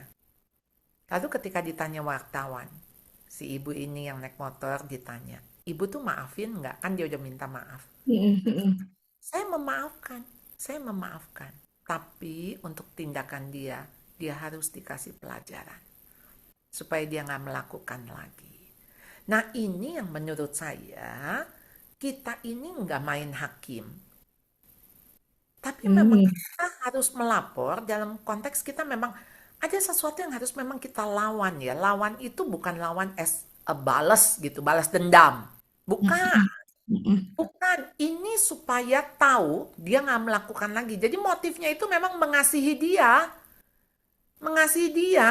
Kita tuh mengasihi musuh kita. Coba. Aduh, mending ikut Tuhan teh susah. Kita tuh harus mengasihi musuh. Lalu bagaimana kita mengajari anak mengasihi musuh? Kalau kamu digituin, bales. Nggak ada. Kita tuh, ya sebetulnya mah film silat ya. Yang balas dendam sama balas budi ya. Iya, betul. Wah, balas membalas. Langsung balas ya. Tapi Duh. I have a question. Ada orang yang bilang bahwa kalau kita nggak ngajarin anak kita kuat dan membalas, dia jadi anak yang cupu, yang lemah dan nanti ujung-ujungnya bakal ditindas ke depannya, Bu Charlotte. Makanya ngajarin anak asertif. Dia, Asertif. yes, dia harus tegas. Dia, kamu itu nggak boleh dipukul loh sama siapapun. Mama nggak pukul kamu, papa juga nggak pukul, dan tidak ada seorang pun boleh menyakiti kamu. Hmm. Nggak ada, nggak ada hak untuk itu. Dan kamu tidak boleh menyakiti orang. Hmm. Ya, kalau kamu tidak mau disakiti, kamu nggak boleh nyakitin kan? Ya, dan sebaliknya kalau Tuhan mau bilang, apa yang kamu ingin orang lain lakukan kepadamu, lakukanlah itu lebih dulu. Kamu mau disayang sama orang, kamu Hmm. harus sayang. Ya, nak, gitu loh. Jadi sebetulnya yang Tuhan ajarkan bagaimana kita proaktif. Dan anak-anak yang dibully itu sasaran yang empuk banget, yaitu anak yang lemah, anak yang gak berani bela diri, anak yang kurang populer, Hmm.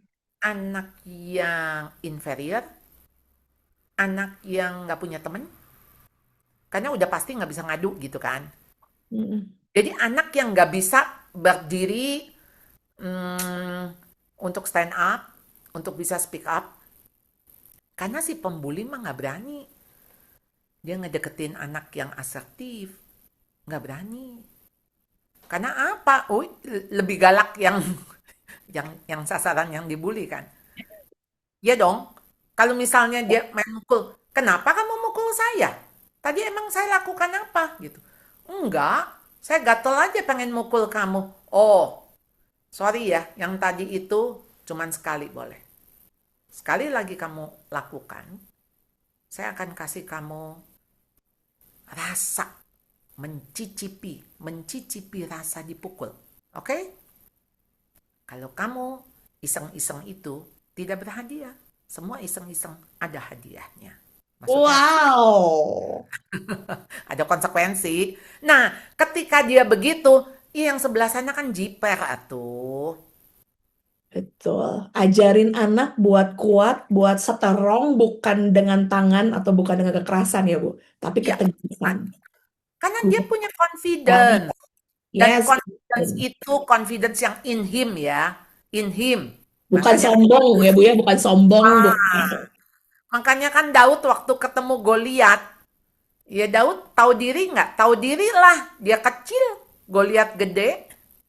Hmm. Lalu dia bisa kuat, bisa hebat, bisa berani dari mana?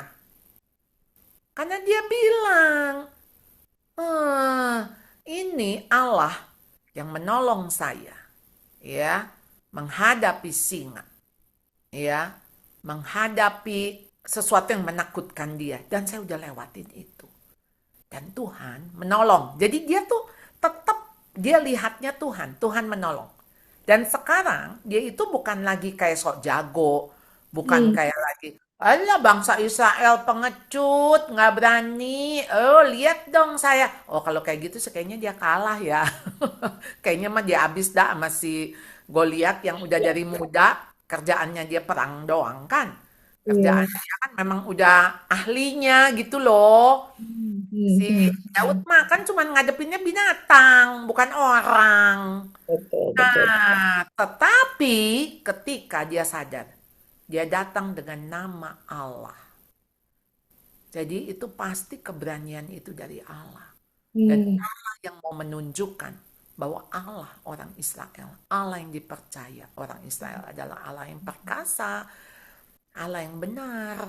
Nah, jadi anak kita tuh waktu maju juga menghadapi bullying gitu kan, bukan dengan melihat diri, bukan. Maksudnya ngelihat, wih saya bisa, oh saya gede, wah saya hebat, oh saya... No, no, bukan itu. Tapi dia lagi ngelihat, ini orang gak bener. Hmm. Ini si Goliat menghina-hina Allah. Hmm. Hmm. Yang gak bener nih orang, mesti dikasih pelajaran. Hmm. Hmm. Hmm. Dan ini disaksikan kan oleh seluruh bangsa Filistin, seluruh bangsa Israel kan ada yang menyaksikan. Hmm. Dan peperangan ini bukan peperangan antara Daud dan Goliat. Goliat tuh melawan Allah. Hmm. Dan Allah sedang menyatakan siapa dirinya. Yes, ya. Itulah mungkin yang kalau buat saya pribadi yang menjadi satu konsep teaching children God's way ya Bu ya. Hmm, Ngajarin hmm, anak-anak itu ya, sesuai dengan caranya Allah ya. Ini gitu. Jadi semua cerita-cerita di Alkitab itu adalah ngajarin Allah apa membicarakan tentang bagaimana Allah mengajar bangsanya dan itu jadi satu contoh bagaimana kita juga mengajar anak-anak kita. Itu ya Bu ya. benar. Ya, God's way. Ya, ya memang kadang ada sesuatu kita apa nggak sampai sekarang ya saya tuh sampai mikir gini, kalau dulu ya saya ngelihat begitu ya, saya bagaimana ya kalau saya ada di maksudnya saya ada di antara itu kan ngelihat antara Goliat sama si Daud. Oh. Lalu Daud mati dah mati. Kita udah ngeliat Goliat berapa orang yang dia berhasil matiin. Nah, lu ya ampun cuman pakai pakai apa namanya batu. Ya ampun apa bisa gitu kan? Ya kita masih manusia normal ya. Rasanya kan kita akan ngelihat, ya ampun Daud, lu sih nekat banget deh. Abis nih, abis kayaknya. Ini nonton ya, kayaknya kita udah tahu aja siapa yang bakal menang gitu kan, Ya, siapa ya, ya.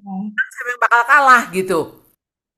Jadi waktu Daud lempar dan lemparan itu bisa masuk ke dahinya si Goliat, bisa melumpuhkan, mematikan. Siapa coba yang kerjain begitu? Siapa yang mengerjakan begitu? Itu kan pasti Allah. Hmm. Besar kekuatan Daud ketika maksudnya Daud. Tapi ya tetap Daudnya kan harus melempar ya. Hmm. Hmm. Hmm. Melempar. Hmm. Lemparan itu tepat kena sasaran. Emangnya Goliat nggak bisa ngelak? Kan Benar. kan Goliat mah udah perang jadi tombak apa dia ngeles. Tombak sebelah sini ngeles gitu kan? Hmm. Namanya juga udah biasa perang. Ya.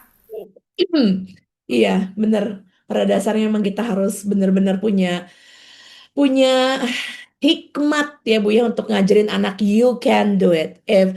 Kalau Allah yang sama memakai Daud yang kecil dan dia berhasil, Allah yang sama juga bisa pakai kamu. Ayo, gitu kan kata-kata yang kita jadi guru, jadi orang tua, jadi hamba Tuhan tuh selalu harus mengingatkan anak-anak sekeliling kita gitu ya Bu ya. Dan dia harus ngalamin Tuhan. Iya betul, bukan kita yang ngajarin mereka cara mengalami Tuhan, bener nggak Bu? They have to do it by themselves, bener nggak Bu? Ngalamin sendiri. Ngalamin Tuhan di berbagai peristiwa. Hmm. Belajar, waktu dia ulangan, waktu dia menghadapi guru, menghadapi teman, menghadapi situasi pilihan. Saya mesti berteman nama ini apa berteman nama itu ya Tuhan? Ya, Saya harus lakukan ini apa lakukan itu ya? Saya harus maju apa enggak ya? Saya harus angkat tangan apa enggak? Sederhana, bahkan maksudnya hal yang sederhana aja dia boleh konsultasi kok sama Tuhan. Boleh.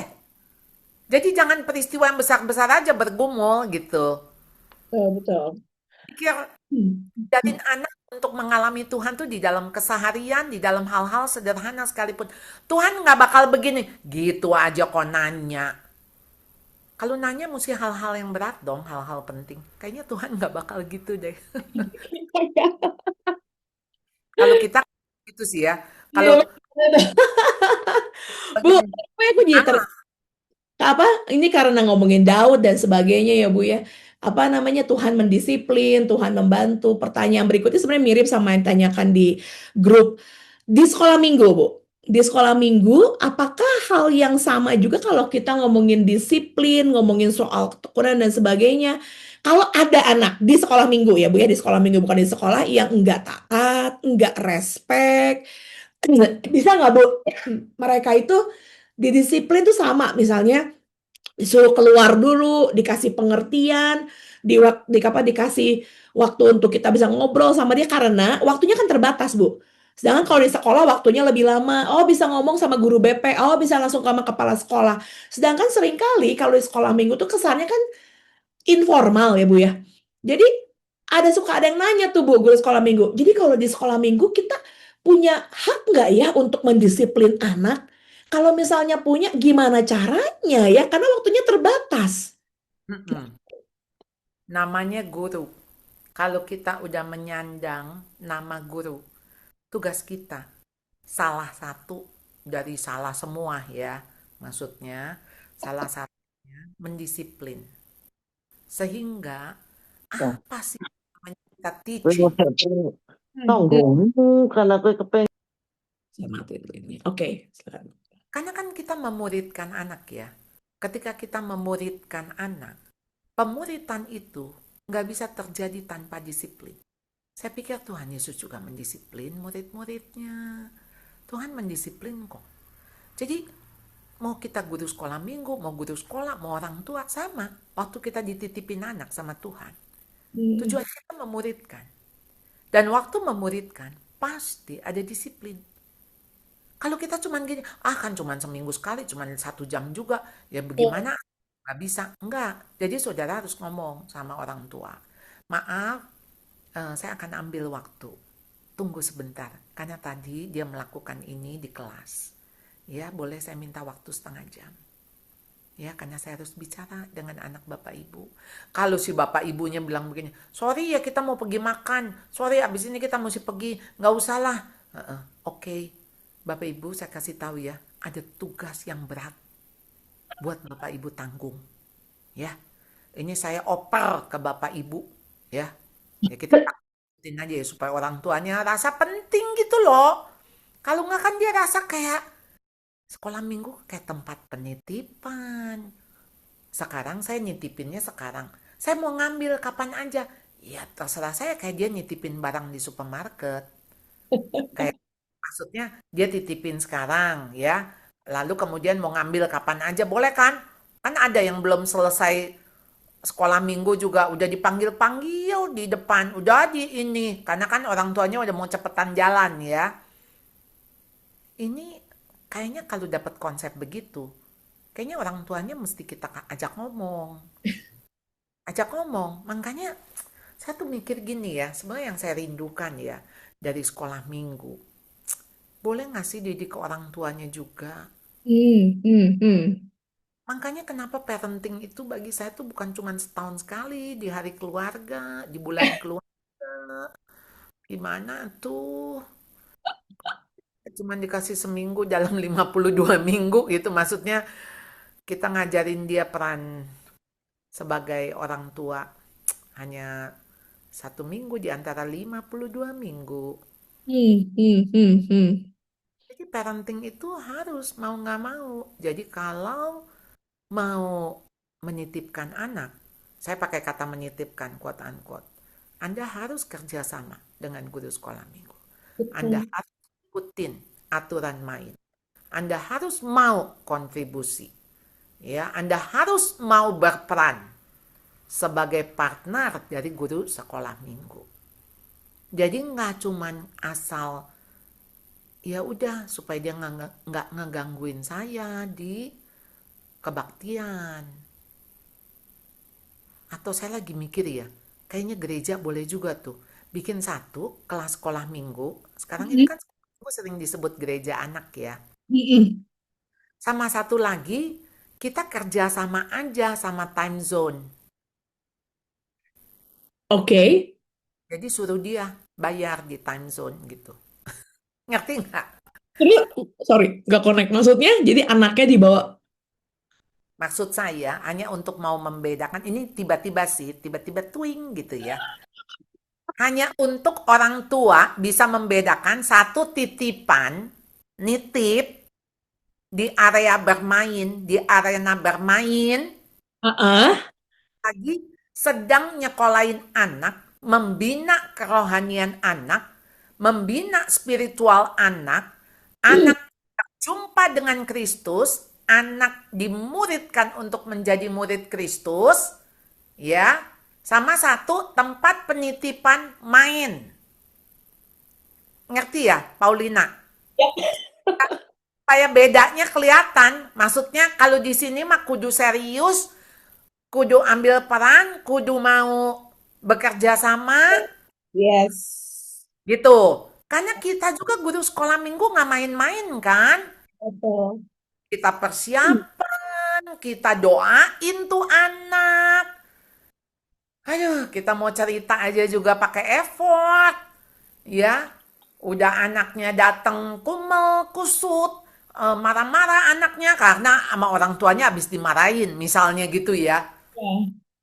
Habis itu dia ngamuk di kelas.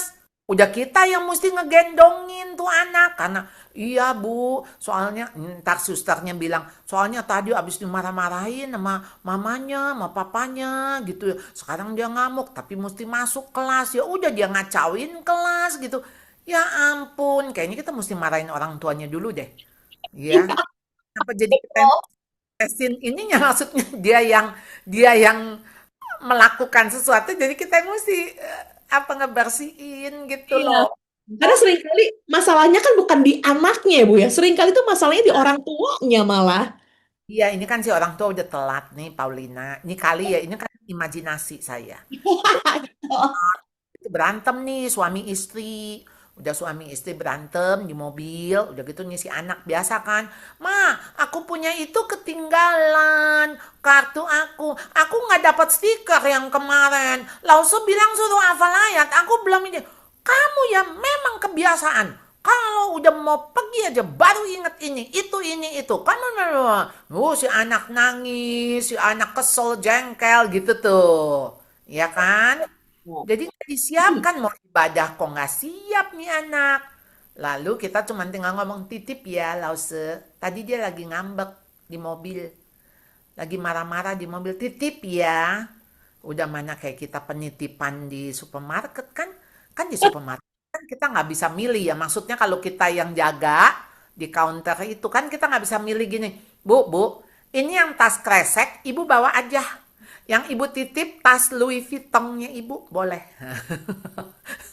Saya kebayang ya kalau kalau itu tuh kan apa bukan sorry. Si yang petugasnya bisa Bu titipin saya anak yang baik-baik saja Iya, ya. 5 anak yang di list, Bu. Ini nggak. Jeli, anak nurut, baik, manis, wangi. Ya, anak yang ngegrecok, anak yang nggak bisa diem, anak yang ini silakan bawa aja ke kebaktian. Saya kebayang ya. Oh, iya. Tapi memang eh saya sangat setuju, Bu. Guru, mau guru sekolah minggu atau guru sekolah, punya satu tanggung jawab besar tuh kerjasama. Tapi, Bu, question lagi.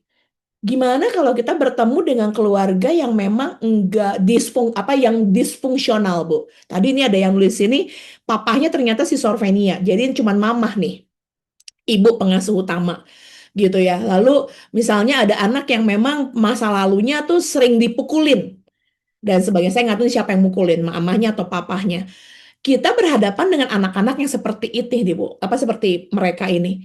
Apa Ya, yang harus dilakukan? Yang mana dulu nih, Bu, ya? Setelah merangkul mereka, mengasihi mereka. Tapi kalau mereka salah, apakah kita nggak boleh disiplin mereka? Itu kadang-kadang jadi dilema, Bu, jadi seorang guru. kalau melihat kondisi begini kita harus melihat anak yang sakit, anak yang cacat. Maaf, saya pakai kata cacat bukan cacat dalam konteks secara physically gitu ya. Tapi memang mereka sudah tidak sempurna gitu ya. Mereka sendiri membawa beban-beban, mereka sendiri membawa luka-luka Hmm, hmm, yang rasanya aduh anak seumur itu dia sudah mengalami gitu kan. Ya, mengalami trauma, mengalami abuse dari hmm, ayah yang demikian. Nah, itu mah hanya tinggal minta belas kasihan Tuhan, compassion dari Tuhan yang memenuhi hati kita sehingga hati kita, mata kita melihatnya dengan compassion.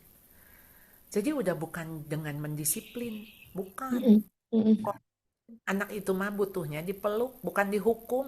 Atau di rumah mah isinya dihukum melulu, di rumah isinya dipukulin, di sekolah minggu kalau dia lagi bandel, dia lagi misalnya tantrum dia apa, peluk, peluk anak itu karena anak ini butuh kasih yang tidak dia peroleh dari orang tuanya.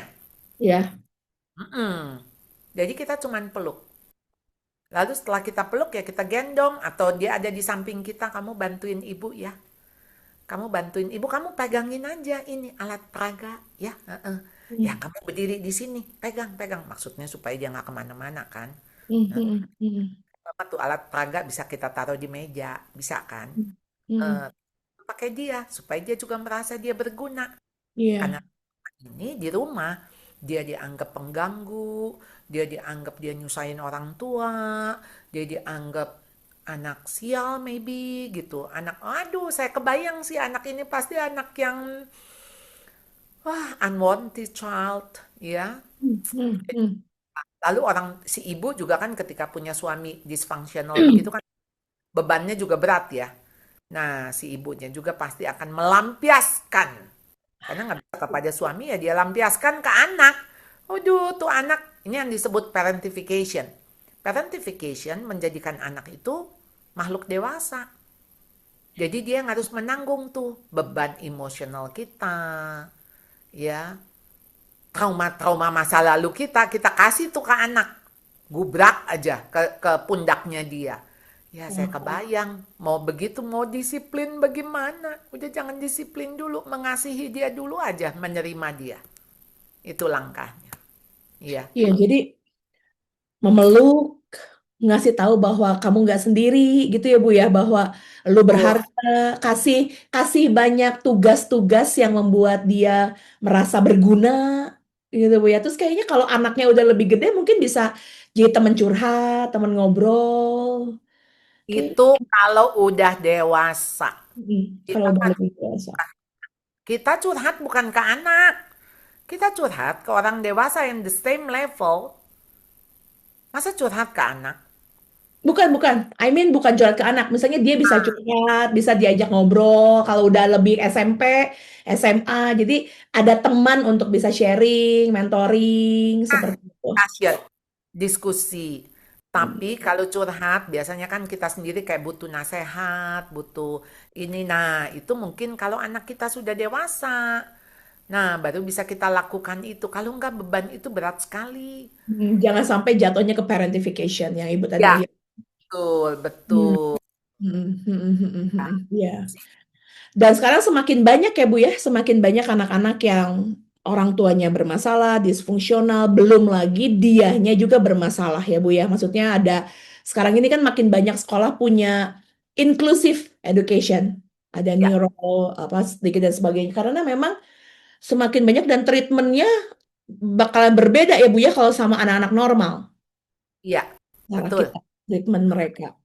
Ya, Ini juga pertanyaan juga dari Ibu Vanessa nih, Bu. Di sekolah saya sejak TK sudah diajarkan conflict resolution. Mungkin nggak sih kalau sekolah minggu konflik ini resolution juga di embedded dapat digabungin gitu sama kurikulum. Menurut Ibu? konflik resolution ya digabungin sama kurikulum. Gimana, Bu Paulina, kira-kira? Nggak tahu ya, kalau menurut pengalaman saya pribadi mungkin itu bisa jadi satu bagian sharing pribadi gurunya. Ya, dan Ya, ini juga ya nggak bisa digabungkan dalam kurikulum misalnya apa secara khusus. Tapi misalnya cara misalnya Daud berkonflik sama Saulus, apa sama Saul, Daud dan Saul berkonflik. Nah, bagaimana kita melihat bahwa apa Daud tidak kreatif, tidak mau membunuh, tapi dia bergantung sama Tuhan. Mungkin hal-hal seperti itunya dan termasuk sharing kita saat kita konflik sama orang, apa sih yang miss atau lause atau kakak hadapi dan bagaimana Tuhan membantu di dalamnya. Saya pikir hal seperti itu sangat boleh. mungkin dilakukan ya, Bu. Iya. Dan kita mesti ingat ya, kan yang kita ceritain semua kan cerita sejarah ya. Maksudnya sejarah ya. Maksudnya kan cerita Alkitab kan udah menjadi bagian sejarah. Bagaimana sejarah itu masuk di dalam kehidupan kita sekarang? Ya. Jadi Hmm, mengaitkan itu loh. Mengaitkan dengan konteks sekarang. Apa sih yang kita takutin dalam hidup kita? Kalau misalnya waktu itu Daud menghadapi Goliat. Ya, sebetulnya ada nggak takut? Saya sih mikir ya, waktu Daud ya ngelihat si Goliat segitu tingginya. Ya jiper juga sih ya. Ya nggak sih? hmm, Maksudnya ya ada pasti takutnya. Tapi kan ini bukan soal takut. Kenapa eh, dia tetap takut, tetapi apa itu berani? Berani itu kan bukan soal nggak punya ketakutan.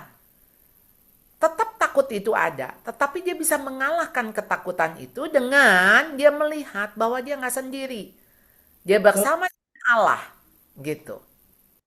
Ada Tuhan. Aku punya Allah yang besar, ya. Sehingga ketika aku punya Allah yang besar, aku tahu Allah yang berperang bagi aku. Allah yang ada di hadapanku. Allah yang akan memberi kemenangan. Betul. Ya, sama kayak Esther. If I perish, I perish. Kalau aku harus binasa, binasa. Saya tuh pikir ya, Daud juga mungkin mikir, ya udah kalau aku mati pun aku Oh, mati dari. udah, Heeh. betul. Aku aku mati. Artinya memang aku aku mati untuk menghadapi sesuatu yang benar. Karena si si Goliat ini kan nggak benar, gitu loh. Jadi bagaimana aku mati di dalam kebenaran gitu. Jadi bukan bukan aku kayak sok-sokan kayak berani mati gitu. Maksudnya, wah dia hebat loh, dia berani mati. Enggak, kita mah nggak nekat. Ya Iya, kan? betul.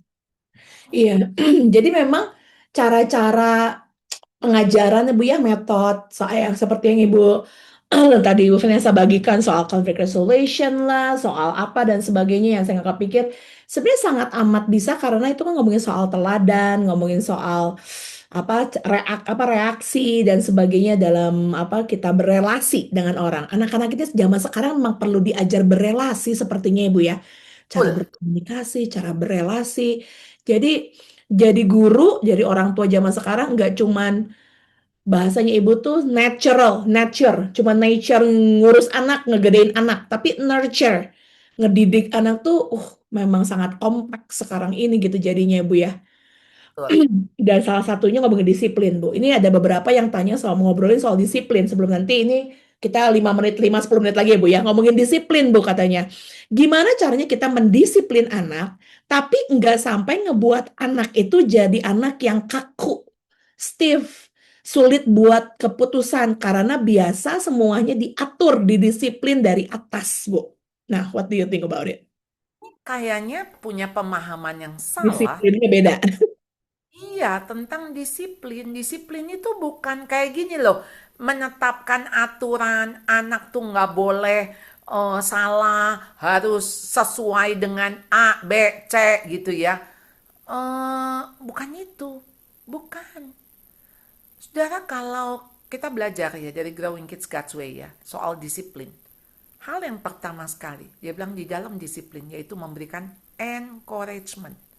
Memberikan dorongan semangat. Bukan hukuman, bukan konsekuensi. Yang pertama sekali, semangat. Dan ternyata ketika kita memberikan semangat, kenapa ya kalau semangat saya ngomong soal hati ya, hati yang semangat gitu ya. Maksudnya apa sih tentang apa hati yang semangat tuh apa? Hati yang gembira adalah obat, ya. Tapi semangat yang patah keringkan tulang. Jadi ternyata kenapa ya kita jadi orang Kristen tuh kata Tuhan bersukacitalah, bersukacitalah. Saudara, di dalam disiplin nggak kehilangan sukacita. Ya. Jadi bukan disiplin teh, wah jadi kaku. Di dalam disiplin ada enjoyment. Ada sesuatu yang dinikmati. Dan di dalam disiplin ada relationship. Di dalam disiplin ada tertawa. Jadi gini, aduh kalau mau ngomong disiplin, kita selama ini kita ngelihat disiplin kan sama dengan hukuman ya. Nanti mama disiplin kamu loh, artinya nanti mama hukum kamu. Nanti Yes. mama. Nah, jadi Pengganti aja ya Bu ya jadinya. ya, hukuman itu hanya sebagian kecil daripada himpunan besar, yaitu disiplin. Himpunan besar disiplin isinya adalah relationship. Ya, kita harus membangun connection before correction. Jadi harus membangun relasi, koneksi sebelum kita koreksi. Nah, jadi disiplin apa? Adalah membangun relasi. Jadi kalau saudara nggak membangun relasi itu namanya bukan disiplin. Karena disiplin itu bayangin ya, memang disiplin itu kan tadi ya bukan menghasilkan satu yang enak, apa maksudnya yang seneng, tapi ada painful. Tapi buahnya itu buah kebenaran dan damai bagi mereka yang dilatih olehnya. Jadi hasil daripada sebuah disiplin, kebenaran dan damai. Damai itu bicara relationship. Damai. Dia damai dengan dirinya. Dia damai dengan mama papahnya yang mendisiplin. Kita tuh didisiplin Allah karena Allah mengasihi kita. Kalau Allah nggak mengasihi kita, mah kita udah dibuang. Ngapain capek-capek didisiplin? Ngapain jadi mesti lewatin proses kita salah paham sama Tuhan misalnya gitu ya. Kita salah paham, tapi ayo kita tahu, aduh Tuhan, ternyata sayalah yang kebangetan, ternyata sayalah yang apa salah baca gitu ya tentang kasih Tuhan. Karena kan kita pikir kalau kasih Tuhan pasti nyembuhin.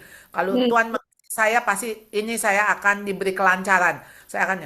Tapi ternyata setelah itu kita diproses, baru kita tahu, oh ini cara Tuhan mengasihi kita. Ya. Ya, supaya kita bisa teguh gitu kan, supaya kita bisa tekun. Nah, kita diproses lah sama Tuhan. Nah, sehingga kita harus membaca disiplin itu, tujuan disiplin itu membentuk hati. Hatinya bukan perilakunya, hatinya. Jadi membawa hati itu kepada Tuhan, mengenal Tuhan. Iya, karena kembali lagi disiplin kan discipleship. Dia muridnya siapa? Muridnya Kristus. Apakah melalui disiplin anak bisa melihat Tuhan yang hidup di dalam diri saya? Yes. Kalau dia nggak bisa melihat Tuhan yang hidup dalam diri saya, mah balik lagi. Betul. Jadi saya nggak boleh melakukan disiplin yang konteks tadi ya, supaya apa namanya jadi tertib. Maksudnya kan bagus ya, jadi tertib. Tapi apakah akan jadi kaku? Ya enggak. Karena dia tahu, dia mengerti ketertiban itu, dia mencintai ketertiban dan tujuan daripada tertib apa. Jadi nggak usah takut. Kira-kira nih saya nangkepnya gini. Nanti kalau kita ngajarin anak tertib, rapi, kira-kira jadi bisa OCD nggak ya Bu? Gitu ya. Iya, Misalnya konsepnya kayak begitu. enggak. Karena waktu kita ngajarin karakter itu ada tujuan dan tujuan purpose-nya itu yang kita kasih tahu dong ke anak. Iya kan? Jadi ketika misalnya, kenapa kamu harus merapikan barang-barang ini? Supaya ketika kamu cari barangnya ketemu, itu alasan praktis. Alasan moral, kenapa kamu mesti beresin ini kamar kamu?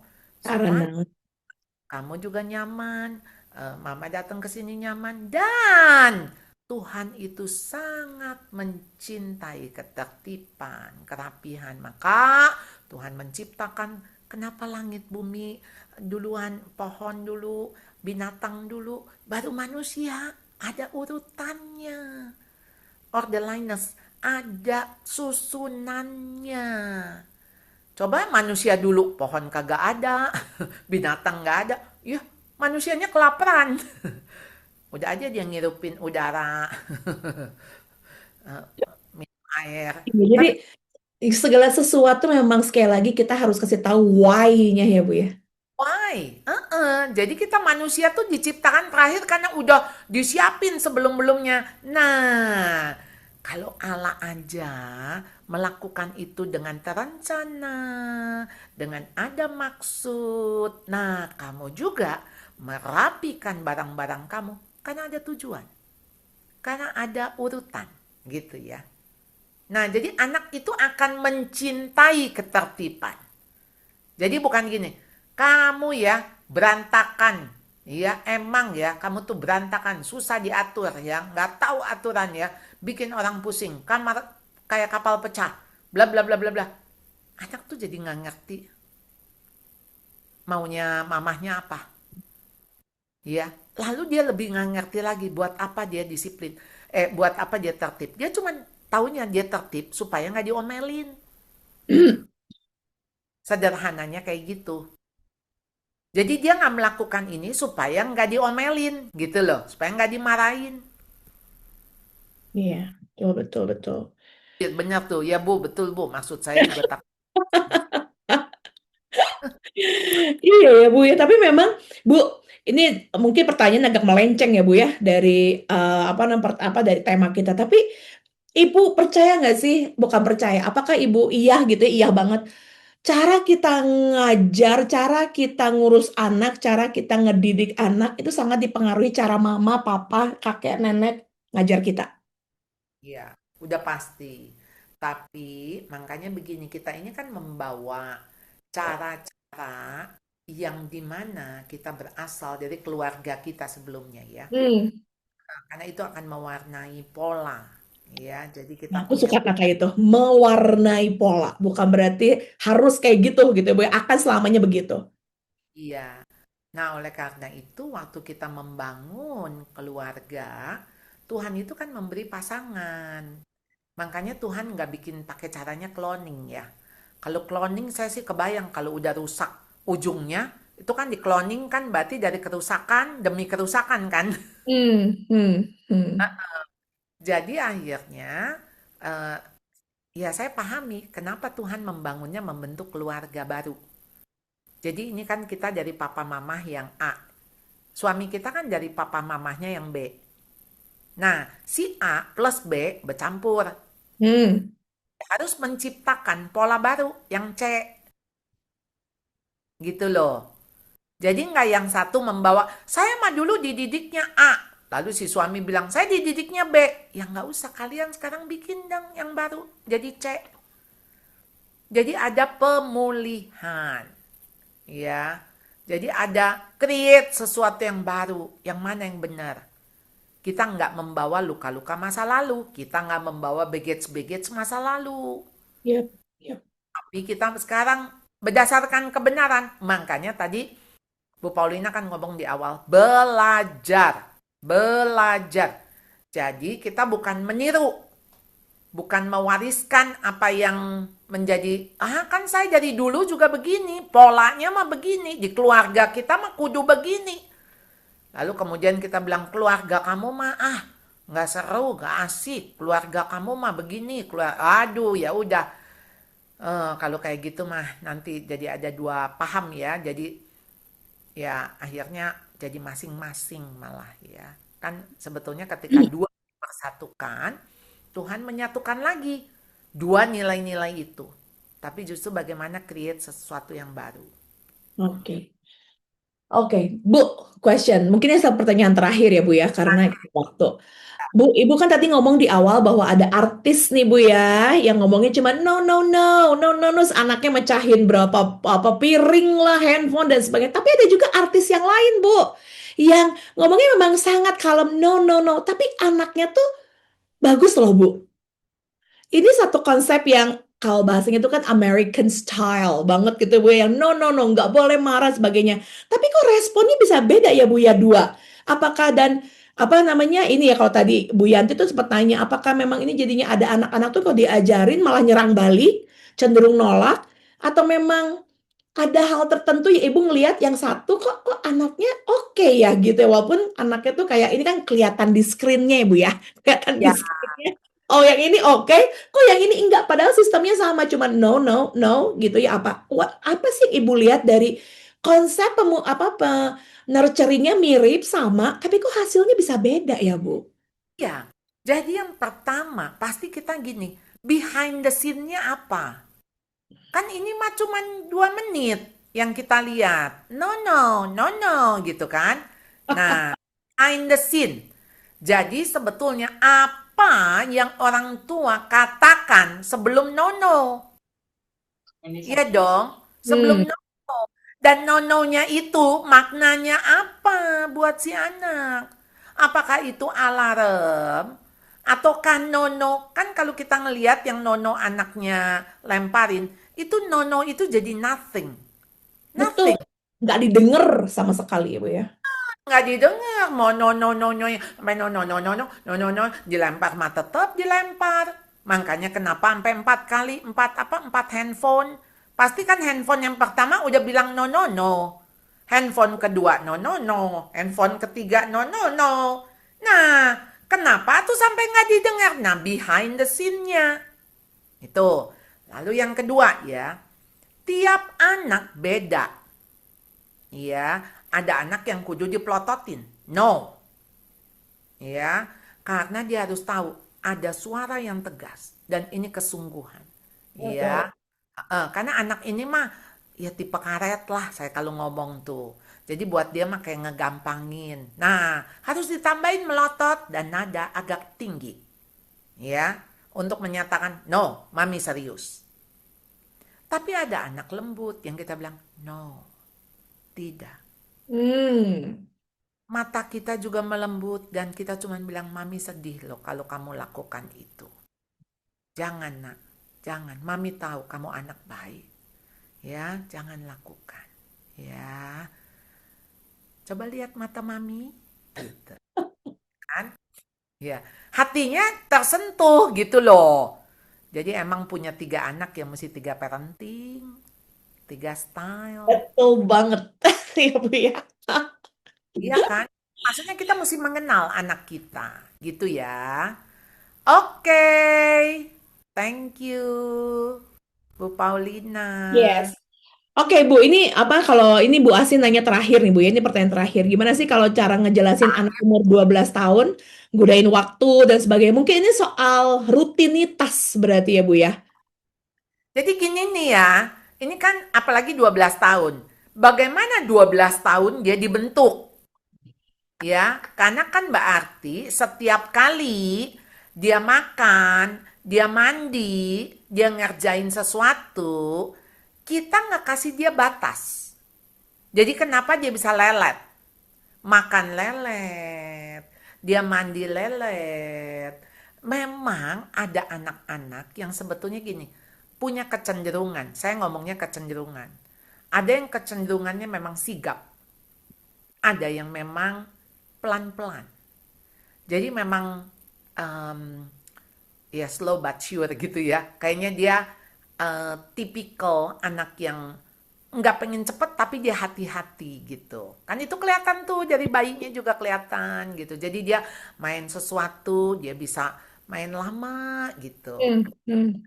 Ini tipikal anak, balik lagi. Nah, buat anak yang memang hati-hati, semua jadi mesti diperhatikan, detail, dia ngeberesin mainan juga dirapiin lagi sama dia, satu-satu, masuk lagi. Untuk anak kayak gitu, kita kasih batas waktu. Jadi kamu harus 10 menit, selesai. Jadi misalnya kayak makan ya, wah makan dia tuh 1 jam bu. Oh, kalau gitu ibu latihannya kasih dia 2 sendok makan. Nah, 2 sendok makan selesai di 10 menit. Ya, atau selesai di berapa menit. 2 dulu, nanti abis itu 2 lagi, taruh ke piring dia. Gitu. Jadi di situ ada alarm. Karena ada anak kenapa dia lambat? Bukan lambat, mungkin abis makan sama dia dikemut, Iya. dia ngelamun. Atau dia ngobrol dulu, dia cerita. Nah, abis itu kita mesti ngomong. Sebelum cerita, 2 suap. 2 suap makan, 2 menit cerita. Udah pakai alarm. Alarmnya udah ini suapan ketiga dan keempat. Setelah itu cerita lagi 2 menit. Jadi tet gitu. Jadi kita udah pakai sistem dah. Kan kayak mandi lama. Ini saya sih kebayangnya mandi lama ya.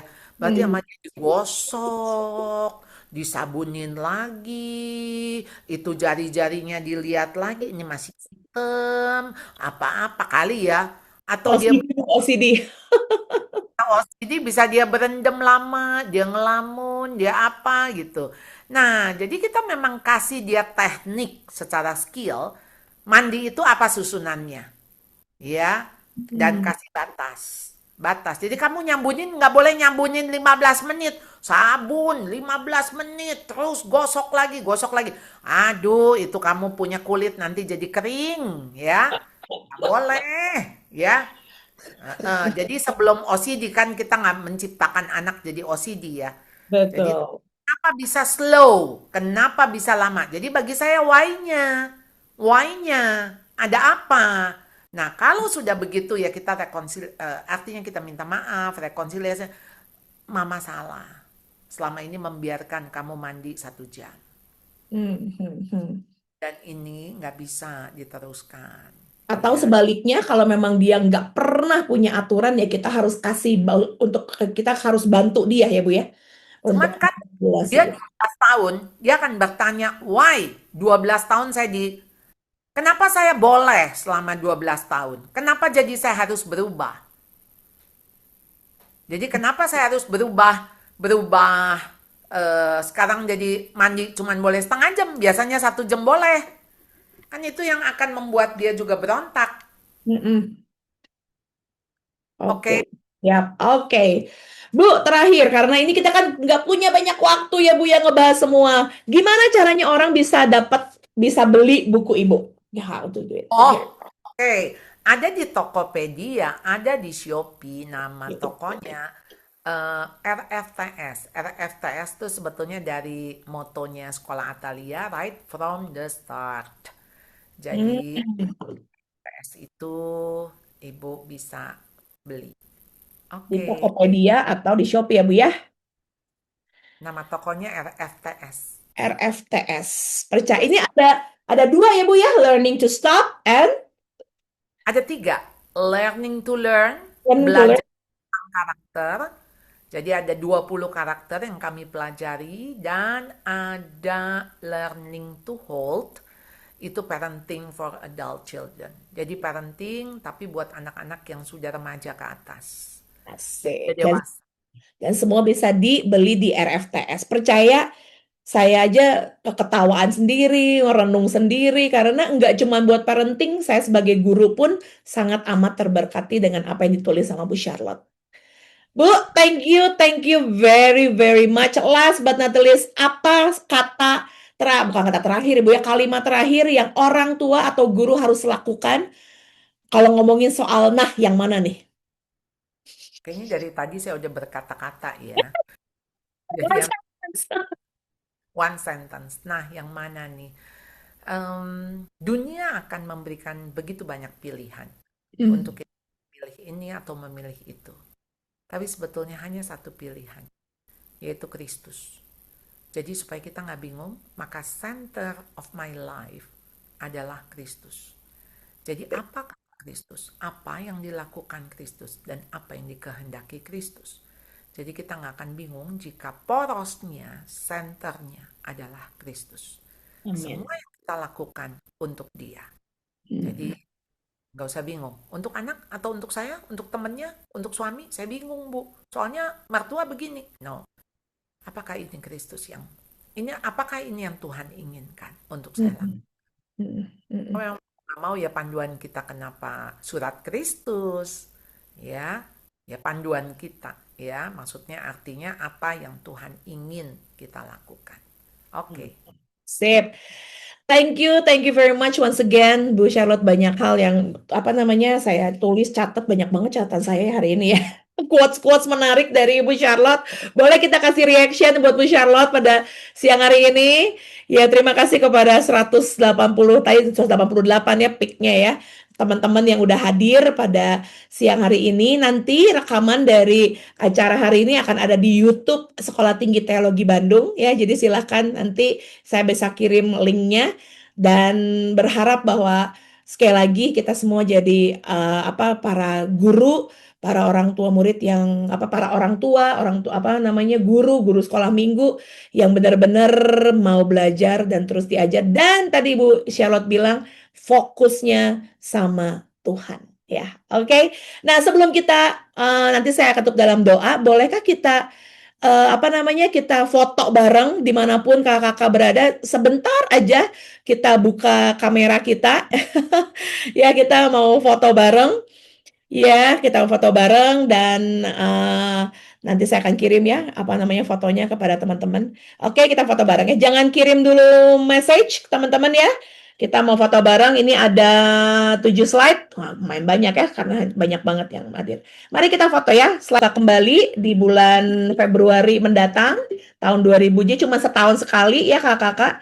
Jadi silakan untuk mendaftar kalau yang memang mau lebih dalam mempelajari tentang anak-anak ya, dan juga sekolah TK SD, dan semoga kita bisa bertemu on-site juga karena kita mau ada rencana buat big step namanya, yaitu lebih ke camp, retreat seperti itu untuk guru-guru. Jadi ditunggu dan silahkan di-update di Instagram Sekolah Tinggi Teologi.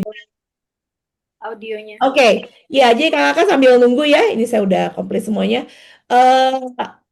Little Step akan terus ada, jadi setiap tahun, setiap bulan Februari sampai Mei. Jadi silahkan untuk mengecek di Sekolah Tinggi Teologi Bandung punya Instagram, kapan dibuka pendaftarannya, lalu tahun depan akan ada lanjutan dari Big Step, lanjutan dari Little Step, namanya Next Step. Nah, nanti Next Step juga bentuknya adalah bentuknya camp, jadi bentuknya nggak cuma kelas, tapi ada camp di Bandung. Nanti juga dilihat ada promosinya di IG ST Bandung ya. Oke. Sekali lagi terima kasih banyak. Sebelum kita berpisah, bolehkah saya minta dengan hormat Ibu Charlotte doakanlah semua guru-guru di tempat ini, semua orang tua supaya mereka tetap fokus juga sama Tuhan. Silakan Bu Charlotte. Mari kita berdoa. Tuhan, kami sekali lagi bersyukur karena Tuhan tidak henti-hentinya terus mengajar kami bagaimana kami mengikut Kristus, melayani Kristus, dan hidup bagi Kristus. Banyak hal yang kami juga salah, kami lemah, kami seringkali Tuhan tidak taat kepada Engkau. Kami tahu kebenaran tapi kami tidak melakukannya. Tapi Tuhan, Engkau mau kami terus mengoreksi, merefleksi diri kami. Tuhan, tuntun kami Tuhan apa yang harus kami lakukan sesuai dengan peran kami masing-masing. Karena itu panggilan-Mu Tuhan yang tidak pernah salah. Ketika Tuhan menempatkan kami apapun panggilan-Mu saat ini, biarlah kami sungguh menghargai. Kami melihat ini menjadi sebuah privilege. Kami tidak hanya ditebus, tapi kami dikasih kesempatan untuk kami melayani Tuhan. Raja di atas segala raja, Tuhan di atas segala Tuhan. Yes. Tuhan tolong kami, sempurnakan kami Tuhan. Proses kami lebih dulu sebelum kami diizinkan untuk kami memproses anak-anak kami. Ya. Tuhan, bagaimanapun kondisi mereka, mereka adalah milik kepunyaan-Mu. Ingatkan kami Tuhan, Engkau mampu melakukan apapun, sekalipun tanpa keterlibatan kami. Tapi kalau Engkau mau melibatkan kami Tuhan, karena Engkau menjadikan kami rekan sekerja Allah. Ya, betul. Yes. Tuhan, kami gandeng tangan Tuhan, kami mau berjalan bersama-Mu Tuhan, dan biarlah sekalipun kami ingat Paulus menanam, Apolos menyiram, tapi Allah yang memberi pertumbuhan. Maka kami tahu Allah yang sedang bekerja di belakang atau di balik dari semua apa yang terjadi. Engkau terus tetap bekerja. Kami sekali lagi bersyukur kami punya Allah yang mampu melakukan segala hal jauh melampaui apa yang kami doakan, apa yang kami pikirkan. Kami serahkan segala pergumulan-pergumulan kami, baik di rumah, di gereja, di sekolah minggu, di sekolah apapun Tuhan, karena kami tahu segala sesuatu untuk mendatangkan kebaikan. Orang-orang yang mengasihi Engkau dan yang terpanggil sesuai dengan rencana-Mu.